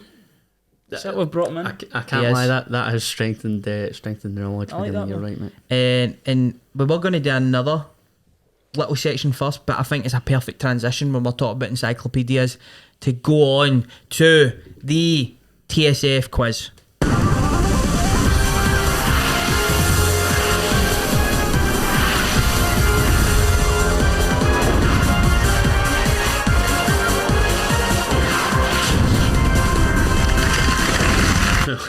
Today it will be Adam Kennedy that will be asking the questions. As always, quiz provided by Matthew Duff Enterprises. What a boy. The boy never misses, always provides. Before we start, we did have some Twitter questions, but We can go into them. Do you want to do them after? We can go into them I after. like that. I I like think. that. We change up. You can do that and we'll do the preview. All right, Nice. fine. But first, let's do this quiz. McKinley, I'm going to give you the chance to redeem the Derby defeat. Would you like to go first or second? I've got to go first. You're going to go first. Okay. Your first question is: Queen's Park's squad in 2010-11 was made up of entirely Scottish players. True or false? I'm going to go for false. It was true, according to Transfermarkt. There you go. Jesus. Thought they would have had Do you know I went for the longest time calling that transfermarket.com? I don't know if it's Transfermarkt, Transfermarket, but I don't know. I thought if they couldn't get the copyright or something, they just Yeah. had to shorten it. Short that. This username's already taken and all that. Was that the team Looks with like they have done. Robbo and all these guys? Oh, good question. I think it was. 2010? No, it was natural. That was a bit later. It was like 2013, Yeah. 2012, 2013, because we played them. Sure. Aye. Excellent. Right, I your remember. first question, Dev, anyway. No manager in the Cinch Premiership has been manager at their club for longer than 2 years. True or false? Longest serving manager in the Cinch Premiership, I believe, would be... Jesus, it changes that much, doesn't it? God. It's true. The only closest I'd say is Davy Martindale, but I'm going to say true. It is true. However, Callum Davidson is the longest with Davidson. 1 year and 10 months. So it's Davidson. God, he was in before Martindale. According to I was all Matthew that- Duff I think he's, Enterprises, It yeah. was all that moaning and stuff, wasn't it, at the beginning? Wasn't it? Aye. So there you are. So right, Div, 1-0 to you, McGinley. You can equalise here with which player received a red card during the Edinburgh Derby Scottish Cup semi-final on Saturday? Don't know. Is the correct answer. So 1 apiece. Div, your second question. Right. The Lowland League was recently won by Bonnyrigg Rose. Yeah, we know. But which team is currently sitting in third place? Oh, God. Third would be Celtic B. Celtic B are sat in second place. How the fuck are they second? And it's East Kilbride who are in third. Rangers Wow. B in fourth, according to Wow. young Matthew Duff. I didn't There know you that. go. I'm sure the other week Rangers beat Celtic B to go second. Look, Duff sent me this quiz I today. believe him, Yeah, but you let's can- pull up the... Yeah, pull up the table, McGinley. Lowland Prior to your third How question. can Celtic be second when Rangers have been scudding them every 5 minutes? I think they just beat them a day and all, didn't they, in penalties? That was the semi-final of the thing. Put them in penalties, aye. Big Julian was playing. Aye, our fourth. Matthew Duff, you never miss. Points? 3 points on it. 3 points between... See, that's the only thing. I Swiped. was in favour of the both of them getting into the loan league at the start, but then about halfway through the season, boys get loaned out, boys do this, but that next thing, and they And kind the of whole just chuck squad it. changes, Just aye. chuck it, didn't they? Right, so it's 1 apiece after 2 questions each then, yeah? I know it's bad. Aye. Sorry, we was were that, looking the- at Vale of Leithen's goal difference. One of my pals played for Vale of Leithen for a while. Do you know who's... Play a word that they would use. Aye. he took to the field for Vale of Leithen for a while. I don't know Is who... it Fort William? And I knew their former Do manager you know that as well, they- Grant, top man. They won Big the... Jambo. They've won the league, Vale of Leithen. Did you know that? Aye. Scottish Premier League? No, hold on a second. Are you talking Vale of Leithen rather than Vale of Leithen? Because the two often get mixed up. I'm talking about That's- Vale of Leithen. Yeah, that's a town inner Leithen in the borders. That hence my What was pal it? playing Was for it them. Vale of Leithen that won? Vale of Leithen. Leithen? Won. That's both Vale... That's Vale So of it Leithen. is. Aye, Like, come That on. explains Like his the third minus... won the league a couple of times as well. Aye, they did, aye. So there you go. Don't fall into that trap, Sorry, young man. Come on. I just misread Incredible. that. That explains the goal difference. Vale of Leithen wouldn't have that goal difference. Oh, no. Minus want to It's see- an elite team back in the day. I want to see that team v Fort William. That's what I want to see. Who Vale of It'd Leithen? be like San Marino v Andorra or something.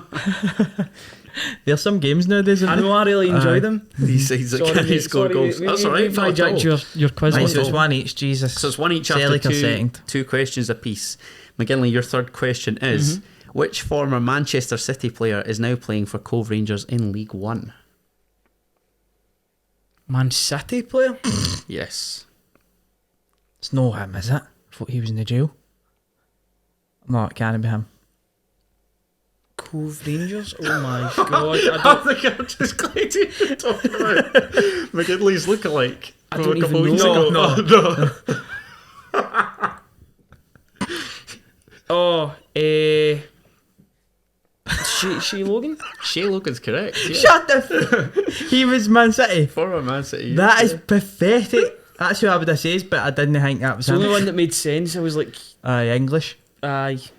Because he is from down that way, man. Yeah. Can he? Yeah. Fucking So hell. 2-1 McGinley after his third question. Div, you can equalise here with Mark McGee was assistant to which Was he ready Scotland to- manager? Gordon Strang. Is correct. So that's 2 apiece after 3 matches each. McGinley, you can retake the lead here with Sean Maloney only lasted 4 months in charge as Hibernian manager, losing his job after 2 defeats in the derby back-to-back. Maloney. But which Premiership manager has been at their club for the shortest amount of time?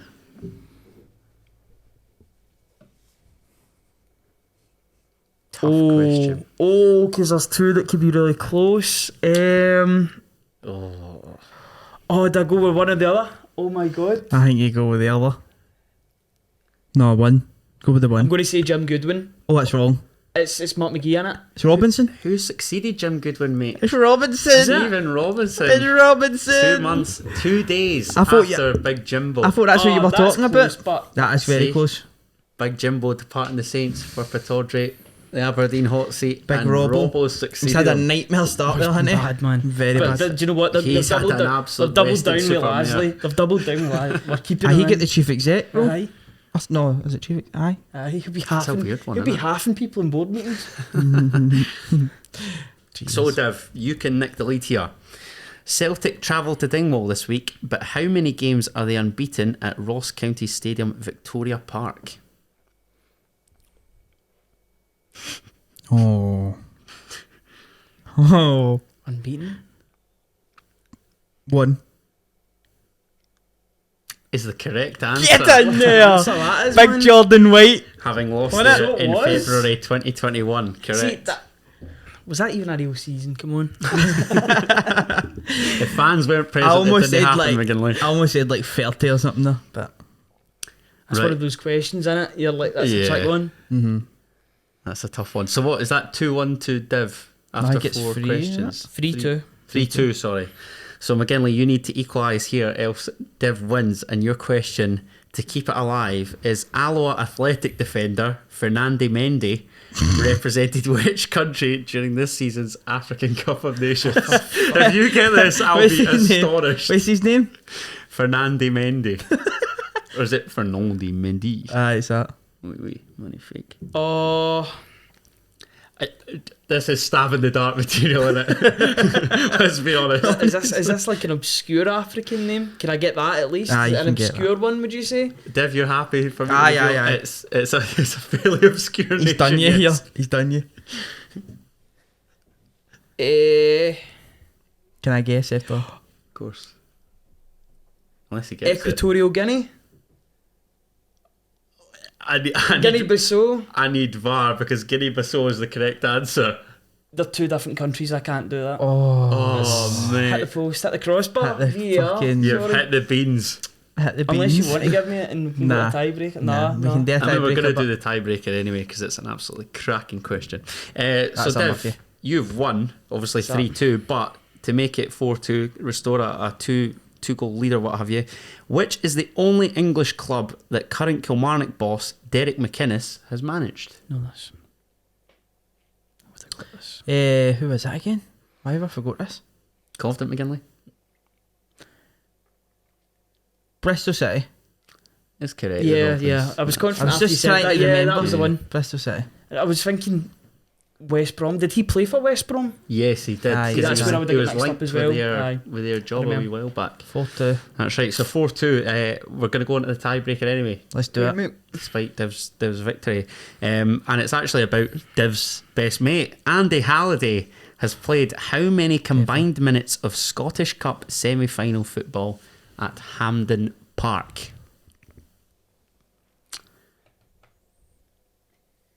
Semi-final. Scottish Cup semi-final football. Andy Halliday has played how many combined minutes of Scottish Cup semi-final football at Hampden Park? So talk us through your working, lads, because you've obviously So- got a few matches to pick from. So obviously semi-final on Celtic Rangers that Rangers put us out. He also get taken off prematurely, and he get taken off prematurely. Remember, because he was Yeah, arguing. No, I don't want to really. Yeah. Yeah, I know. Those were the good old days. Maybe not for you. I've got my answer. I'm gonna go 270. I'm going to go 320. I'm going to go 290s and 230s and like a 60. So I'm going 320. 243. Well, the correct answer, you're the closest, as the correct answer is 362 minutes. Well, he's been to 4 So nearly Scottish Cup 6 finals. hours. It's got 5 on here because have you counted the weekend? No, he's taken been to off 4 after Scottish 39. Cup finals, so I think he's played in 5 Oh, semis. right. Okay. Yeah. Because he get beaten that 5 semi at semis. Celtic went through. Yeah. So the total is 39 minutes, obviously on Saturday there, 120 prior to that, 45, 41 and 117, giving you a score of 362 minutes. 6 hours worth Jeez, oh, of Scottish Cup semi-final fair football. play. I really hope that it's no fourth time lucky for him in the final. I hope he isn't anywhere near the final after his comments. Don't want to hear that. How it was his comments? He's like his family would disown him. I think he was kidding on. I don't need that. I don't need that mentality. No, I think it was. He I says thought half the TSF boys are going to become jambos for the day. He says that his dad. Absolutely. He says his dad was his dad told me it's a win-win for the family. For the family. No, all him. I'm going to say is, last time Hearts and Rangers met in the Scottish Cup final, the greatest year of all time, 1998. Colin Cameron. The last time Scotland were at the World Cup. Colin Cameron. Year of my birth, your birth. Can you confirm this? Colin Cameron, and then Stefan Adam, hence me being called Adam. There you go. Jesus. Wow. The last time he's won the Scottish Cup against You were Rangers. both born in 1998. Aye. I'm a 97 boy. My word. Awkward. Pensioner. Sorry, mate. Kid on. It's alright. Wow, that was a good quiz. It was. Really enjoyed that. That was a good quiz. Can't believe I hit the Well done, the lads. post. You did. You were Mate, so unlucky. To be fair, that You were was unlucky. a very But I couldn't good take test. it. I couldn't take it. It An would just be honest man. offensive. It would just be You're an offensive. honest man. It would be.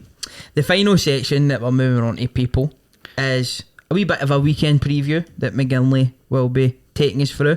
But I don't know if you want to do the questions first. It's up to yourself. Do the preview first. Do the then we'll preview, Nice. and then we will finish on some Twitter questions, some Instagram questions. It's been a long show so far. We're an hour and 30 plus in. But I think the people like it when it's a longer show. I watch some podcasts and they're like 3 hours long and all that. And along with some nonsense thrown in there, it doesn't have Aye. to be so football heavy, does it? No, does not. So, in terms of the Premiership this weekend, there's only one top half of the split on the Saturday, which is Motherwell Rangers. Obviously, it's been rearranged. What do you think about that game? Wait a second, is that camera fucking recording? Is that stop recording? It's not got the red dot on it, is it? No. No. I think I might need to jump up and press record again. Maybe it cuts off after like 90 minutes or something. Please tell me it's recorded all of that. It was. Up to this point. Oh, that's it was right. definitely recording, bro. No, I remember the red dot. It was definitely recording. Because I can't see shit. I could just see me and McGinley. Memory card's full. Memory card's full. Right, audio only. Right, that's fine. Only. Nail up, lads. So, Motherwell v Rangers, 12 o'clock kick-off. I'll just hang with first. Sorry, people. It's going to be audio only from now on because we're an hour 40 in and the memory card's full. Sorry, I don't know how long that lasted. We've only just suspect. Hey, you can check out the G4 claims ad that will no doubt pop up Yes. in that screen. Take it off. Take it away. Take it away. Yep. So, Motherwell play Rangers. So it's a bit sus. So the beginning of the split happens. Motherwell v Rangers first in the top half of the split. Obviously that game's been rearranged 24 hours earlier. How do you see that going, Div? I think it's been a decent stomping ground for Rangers. It's a game that they of course need to win. Motherwell, I still think have only won one game in 2022 because they got into the top 6 with a draw in the last one. So I'm going to go for Rangers to win this and I think it'll be 3-0. What do you think, Kendo? Can't look past that, to be honest. Particularly given the fact that Motherwell's only points against Rangers have both come at Ibrox, haven't they? In the draws. So, yeah. What was the other one? Was it on Halloween and Rangers absolutely smashed them? Yeah, I think it was 5-1 or 6-1. 6-1. So I can't see quite as I remember comprehensive a Bobsy's video on scoreline. that, But actually. yeah, probably a comfy win for Rangers, I'd say. Because Motherwell, like Div says, I mean, one win in 2022 is a disgrace. Yeah, it is. Then at 3 o'clock, Aberdeen then play Livingston. This is obviously the bottom half of the split. Say it louder for those at the back. I know the Aberdeen teams like Aberdeen, Hibs, etc. in the bottom half of the split. It's weird, isn't it? It's crazy. They should be getting a lot of points in these last 5 games, but It's great. you can't take anything for granted. Starting off with Aberdeen obviously Jim Goodwin, fairly new to the job. He'll be wanting to finish with as many points as possible. Div, how do you see this one going? Obviously it being at Pittodrie. I hate to say it because, you know, I'm a big fan of David Martindale, but I just think surely Aberdeen have got to start picking up results at some point, and I think they might just scrape this one 1-0 or something like that. I feel the same. Kendall, what do you think? Gone the exact same scoreline, yeah. I think Livy's late sickener with just missing out in the top 6. they're not going to get dragged into a basement battle, I wouldn't have thought, but I still think that pain might just be hanging over them for a little while yet, and Aberdeen in desperate need of the points to, like Livy, ensure that they're not dragged into it. I've got to say, I was quite disappointed that we didn't see, obviously J. Emmanuel Thomas has played for both of these teams, there was no talk of him landing at Livingston again, landing at the Tony Macaroni. I would have liked to have seen him back in the Jet Derby, but obviously They hate each other, don't they? they do. It's very bitter between those two teams. Yes, it is. Moving on, we'll get Dundee v St Johnstone, a massive one at the bottom of the table. That's a big one. That is a big one. It is, but I mean, we've heard what Mark McGee has to say. He's no eating. He's no get the heating on. He's fired up for this. I mean, his heating's the only thing that's not fired up for this, I swear. Mark McGee's up for it. I'm guessing St Johnstone and their players are up for it as well. Callum Davidson, I forgot his name for a minute there. How do you see this one going? I'll start with you, Kendall. What do you think? I fancy St Johnstone to sneak this, just because of the incentive that they can pretty much all but relegate Dundee here. It's big. Massive. And we were talking about that Killie Arbroath game on the Friday night. This is probably the pick of the Saturday Scotland or Scottish fixtures on Saturday. So yeah, I expect St Johnstone, because I think they've got a decent recent record at Dens as well. If they've got decent form in general, apart from the 7-0. They won two games, and they'll be wanting before. to get over that quickly. I see Saints getting the better in this Tayside derby, and pretty much all but confirming Dundee's relegation. I'm going to actually go against the grain here, but I'm going to go a draw. A draw. Yeah, I think Dundee have had a couple. Favours, though, does it? Doesn't do them any favours, but I just think it'll be a better game, though. Yeah, I think it'll be 1-1. Dundee have had a couple of decent draws of late. They got a draw in the Dundee derby as well. So yeah, I think it might be just a wee one each. You want score predictions for all of these, McGinley? Because I'll go 2-1 Saints. 2-1 Saints. Just go for it.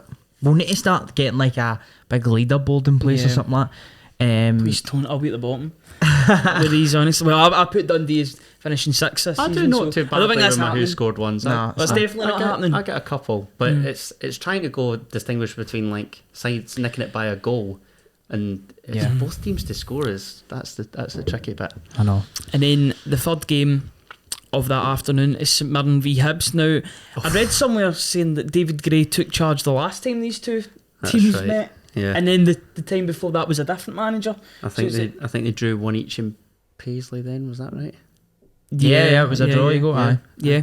So St Mirren obviously needing results really to get some momentum going under Stephen Robinson. Hibs, no manager, but they'll be wanting a good end to the season. How do you see this one going, Div? Again, hard to tell. David Gray came in the last time. He maybe got a wee bit of a reaction for the players. This time, with him being, I know he's already a familiar face, but I just think the Hibs players' heads will be all over the place, especially just getting gubbed twice. They'll be unsure of what's going on, and I just see St Mirren prevailing in this. I really do. I think they'll win 1-0. I like it. I think it'll be a draw, personally. I think it's got 0-0 written all over it, so I'll probably say one each for who scored, because if I back 0-0, I know for a fact there'll be a goal inside like 5 minutes or something. Hibs, man, like, I can't see St Mirren winning, yet this would be the perfect fixture for Stephen Robinson to try and claim his second victory as Buddy's boss. Do I really see it happening despite Hibs' frankly piss poor performances in the derby? Not really. I wouldn't back one side over the other, so I'm going 0-0. And then moving on to Sunday's games, obviously Ross County play Celtic at 2:30.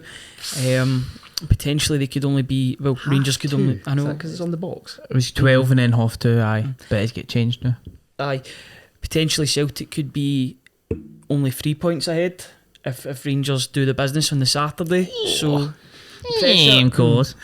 But have you seen that video? Of course. The Formula 1? Yeah, of course. Amazing. But no, Celtic go to Dingwall. Be looking to sort of get back on track after a disappointing game last weekend. I'll probably start off with this one. I think we'll be back. I think we'll win 3-0. I think it'll be. Confidence right there. I just think every time Celtic have faced adversity with a result, they've came back with flying colours. So I just hope that remains the case. But what do you think, Div? Yeah, I agree with your statements. However, Oh, it is a He's business end of the He's season. wanting this, isn't he? He's The wanting- league yes, he's gagging on it. pretty much is done. That's a sus statement from you as well. But mate, I've come got there's something inside me, you know. on. Something inside so strong. Something inside me Lenny that's Ball. just so strong at the moment. And You're You're Be wanting wrong, so nonsense. wrong. You're wanting nonsense in this. I'm league, aren't actually you? Celtic, of course, are one unbeaten up in Dingwall Academy Stadium, and so Victoria Park. Victoria Park.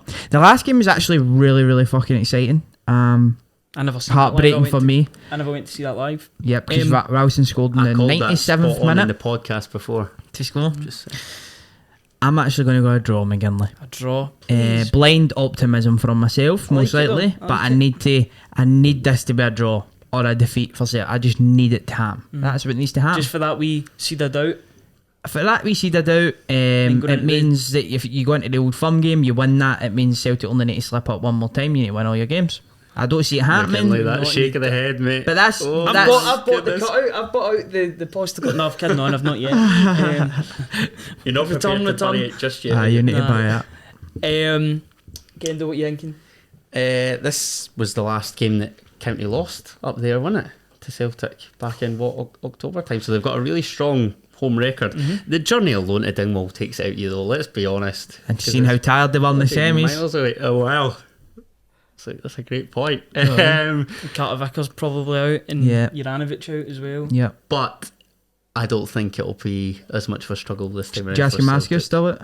Giacomascu? He'll be back for that game. Fuck. He's big in that game. I think. You see at Dingwall. That's I'll what you're wanting. go.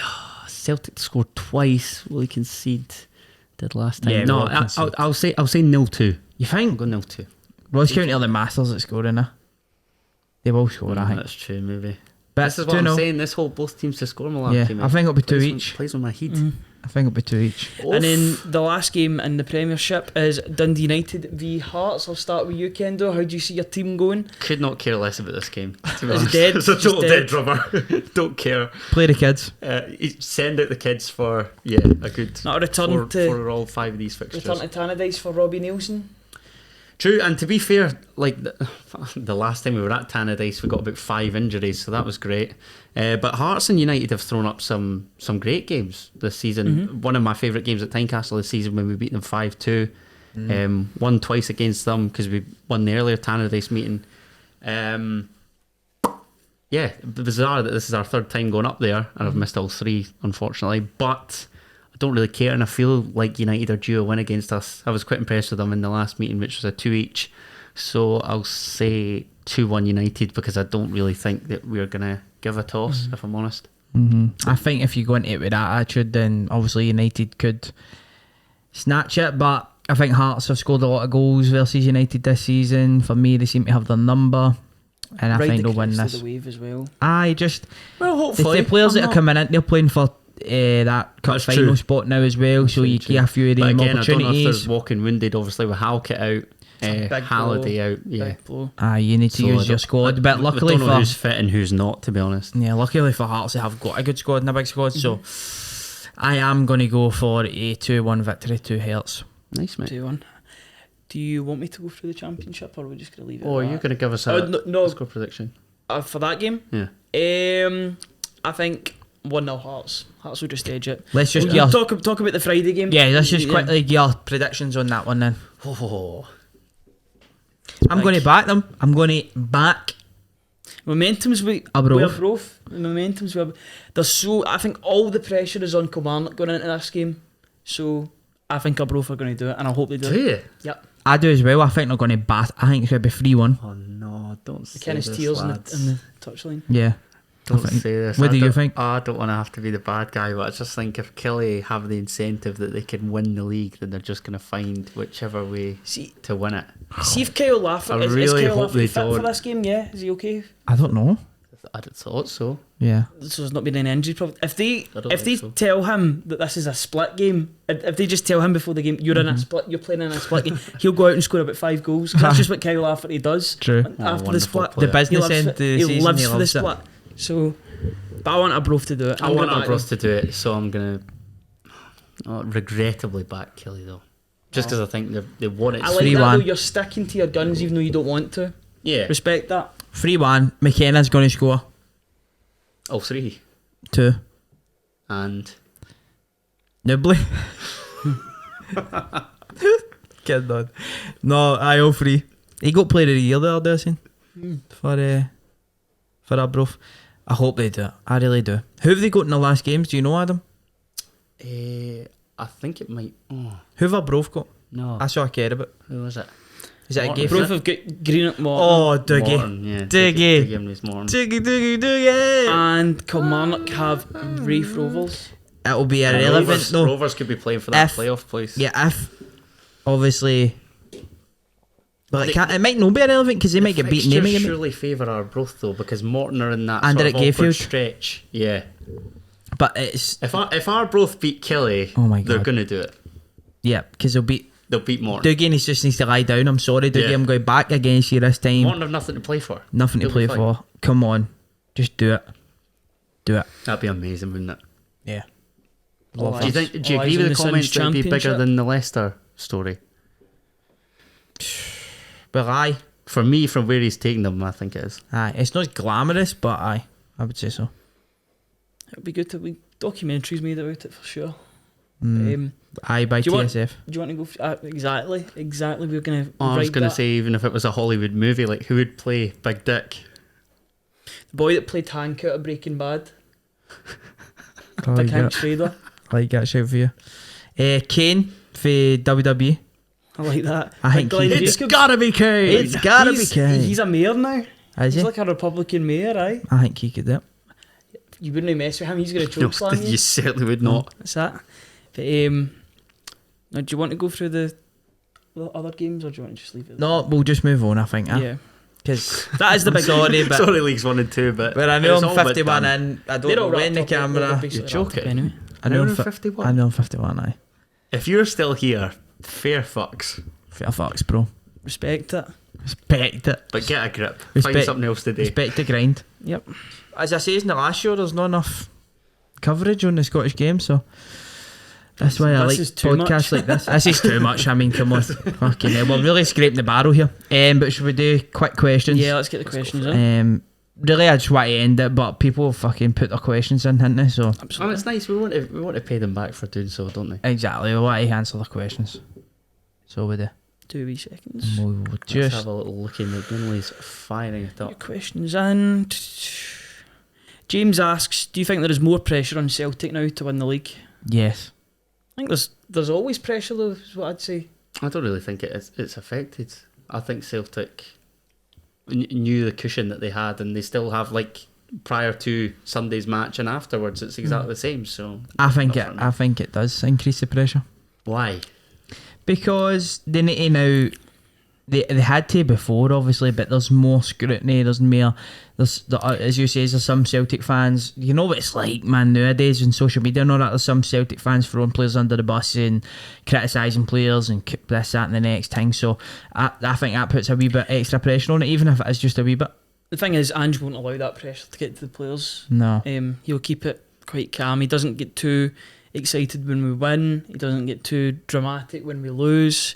So I'm more worried about the Ross County game than the Rangers game, if I'm being honest. Mhm. Just because I know that's more of a slip up. I know I said we'll win it 3-0, but I'm still worried about it. Because you've got to be confident, you've got to be optimistic going into games, know what I mean? Come You on, said last week you Jordan got to White. back your horse. That's it, absolutely. And our horse kind of bolted Sunday. Fuck's We'll not sake. talk about that. Liam asks, if John Lundstrom and Scott Brown had a fight to the death, who'd win? It'd be a draw because there were 2 draws between them earlier on in the season when he was playing for Aberdeen. I think that's a sensible answer, McGinley. So we'll just use your answer. Yep. Football would be the I'd winner. like to see Brown get battered. And the reply was Ryan Kent, which was a bit weird. Do you? Adam asks, he's a regular commenter, do you think there should be a refresh in referees? The standard has been poor for years. Is that down to poor training? No, I don't think it's necessarily down to poor training, but I would like to see the refs become full time. Problem is, a lot of the established refs at the moment have got jobs. They're part time and Good jobs. and they've got good jobs at that. They're all men, you know what I mean? They're growing up, they've got families and careers and all that. And I've actually heard Bobby Madden speak on this before, and how even if a lot of the refs at the moment were offered full time, a lot of them want to take it because of the careers that they've got. So it's all about the refs, maybe having more a presence and promoting now for me courses and trying to get more people involved and all that sort of stuff. And I think, again, I follow Madden on Instagram and he's constantly promoting courses and that, so it's just up to people whether they take them up and they follow it through, because you'll probably need to put 5, 6, 7, maybe up to 10 years in at refereeing before you even get a sniff of the sort of Scottish Premiership, so it's up to them. But I do agree, I would love to see like a new batch of refs come through, personally. Yeah, it's got to be appealing Good to ones. these young people Exactly. to get into refereeing. So Maybe former players as well. And the scrutiny that they come under is probably anything but. I know, true. aye, exactly. Maybe if they up the wages, then they'll take the scrutiny. True. Got another fighting question here. Who would win in a fight, Beaton or Davis? Now, the two of them have both been in very, very rough areas of the world, you would say. Beaton with Israel and Davis with Northern Ireland. So, do you know, they're well versed. Well versed in the Beaton acts is of better violence. Davis. Let's Yeah, be he's done honest. national service, so... Davis is a wee guy. Fuck off, Davis is a wee guy. Mate, he's a But wee guy David- compared to him, but he's a wee... Davis is sneaky. massive. That's the thing. He is. He goes about Have you his never, business. Aye, exactly. You never see him in a game of football, Well, mate. he's a wee ninja. No, he but was, as he was he's, really good on Sunday. yeah, I his noticed it. positioning is exceptional and his decision making is exceptional. I thought Two this was about things. a fight. I know, But we are transferring skills. Got to go into his mindset here as well. though. Mindset, yeah. So his positioning is exceptional. His timing's exceptional. His IQ is exceptional. I see where you're I getting don't think at here. Beaton's is. I'm not going to lie. I don't think He's prone to a mistake. So what I will say is, if Beaton's at it, you know what I mean. He's got the height. He's There's got the only one winner. range. Surely. He's got missed the 8 weight reach. classes, and this fight just would not happen. No, it wouldn't. But he is quite skinny though. To be fair, do you know what I mean? Right. And I heard okay. that Davis has got big balls. So basically, what I would say is, if Beaton isn't at it, he makes a mistake, which he's prone to do. Davis, I think, can come in, we uppercut, both send him back to fucking Tel Aviv with an uppercut. Wow. That powerful with an uppercut. I'm always going to back the Bethlehem Busquets. I'm still saying that Beaton and Batter Davis. Do you know what Beaton does look like? He's good at like kickboxing or something though, doesn't he? He's got that height and the big long legs and all that. I'm glad you said kickboxing, because you could have said a lot worse Worse. things, but Probably. we'll leave it at that. Moving swiftly on. People are asking who's winning the NBA. Well, me and you both like the NBA. So We do, but I've not even been keeping up with it, mate. I'm not going to I lie. thought this was Talk Scottish Football. No, but have you ever seen Is the there comments? that Have you ever seen the comment section of the Celtic the Thunder? Every No. question's about food. We get asked our takeaway Orders. orders all the time. Is Durant fit? Is Durant fit? Yes, but they had to go through the play-in tournament, Right. so they beat the Cavs, which was The unfortunate. 76ers are going to win it. That's a good answer, actually. Cause, Is it? Yeah, it is, because Oh. Embiid and James Harden. Big Joel. Yeah, I know Joel. Milwaukee Embiid. Bucks. But Giannis. Yeah, I'll just back Giannis again. Why not? I'm going to say the Warriors. The Greek freak. Warriors. The Warriors, They're mate. back in it. They're There back. you go. Three different answers. Obviously, it I could go want anyway. the Warriors to win then. The Stenny boys. No, Curry? obviously I want the Warriors to win because I'm a Warriors League fan. 2 playoff place and NBA. Steph Done. Curry. I'm like a pure Great tourist. season. I'm like a tourist Warriors fan. Do you know what I mean? Like, I'm a Warriors fan, but I'm. 30 Curry at the back. It's like Oh, somebody you've got Curry in for the back of your Chicago. basketball shop.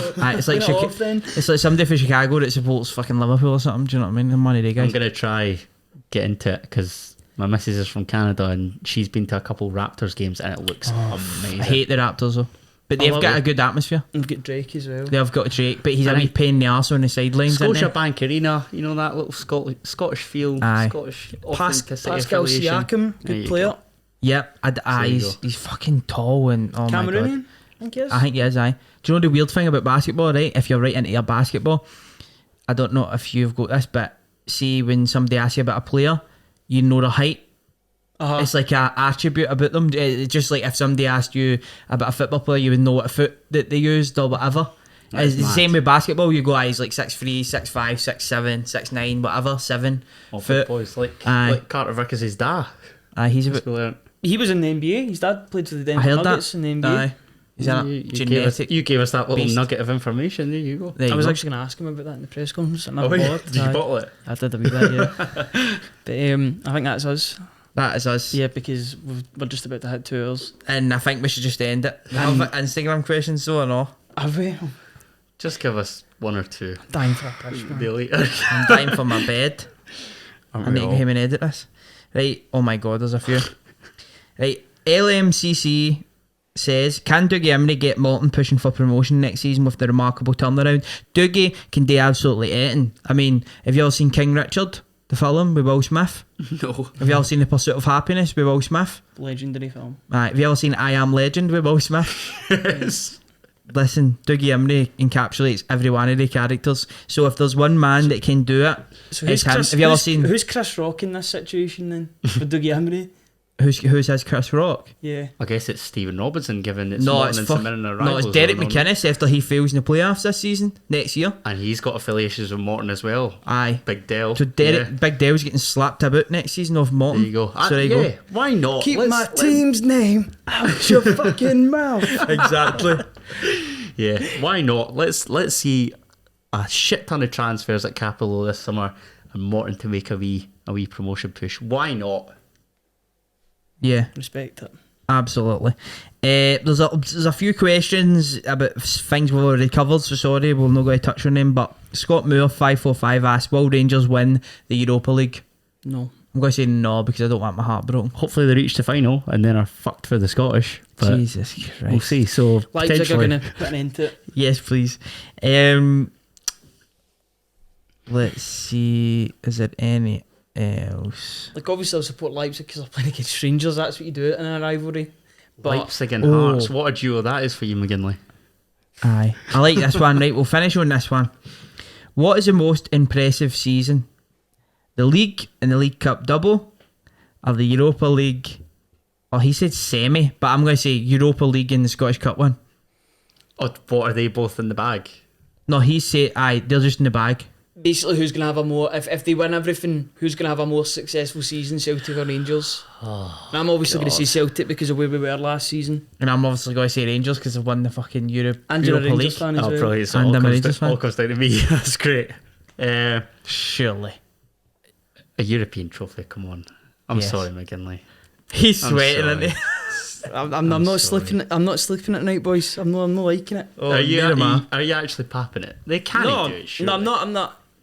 It's Or not can they, affecting if me. we It's don't not know? affecting me yet.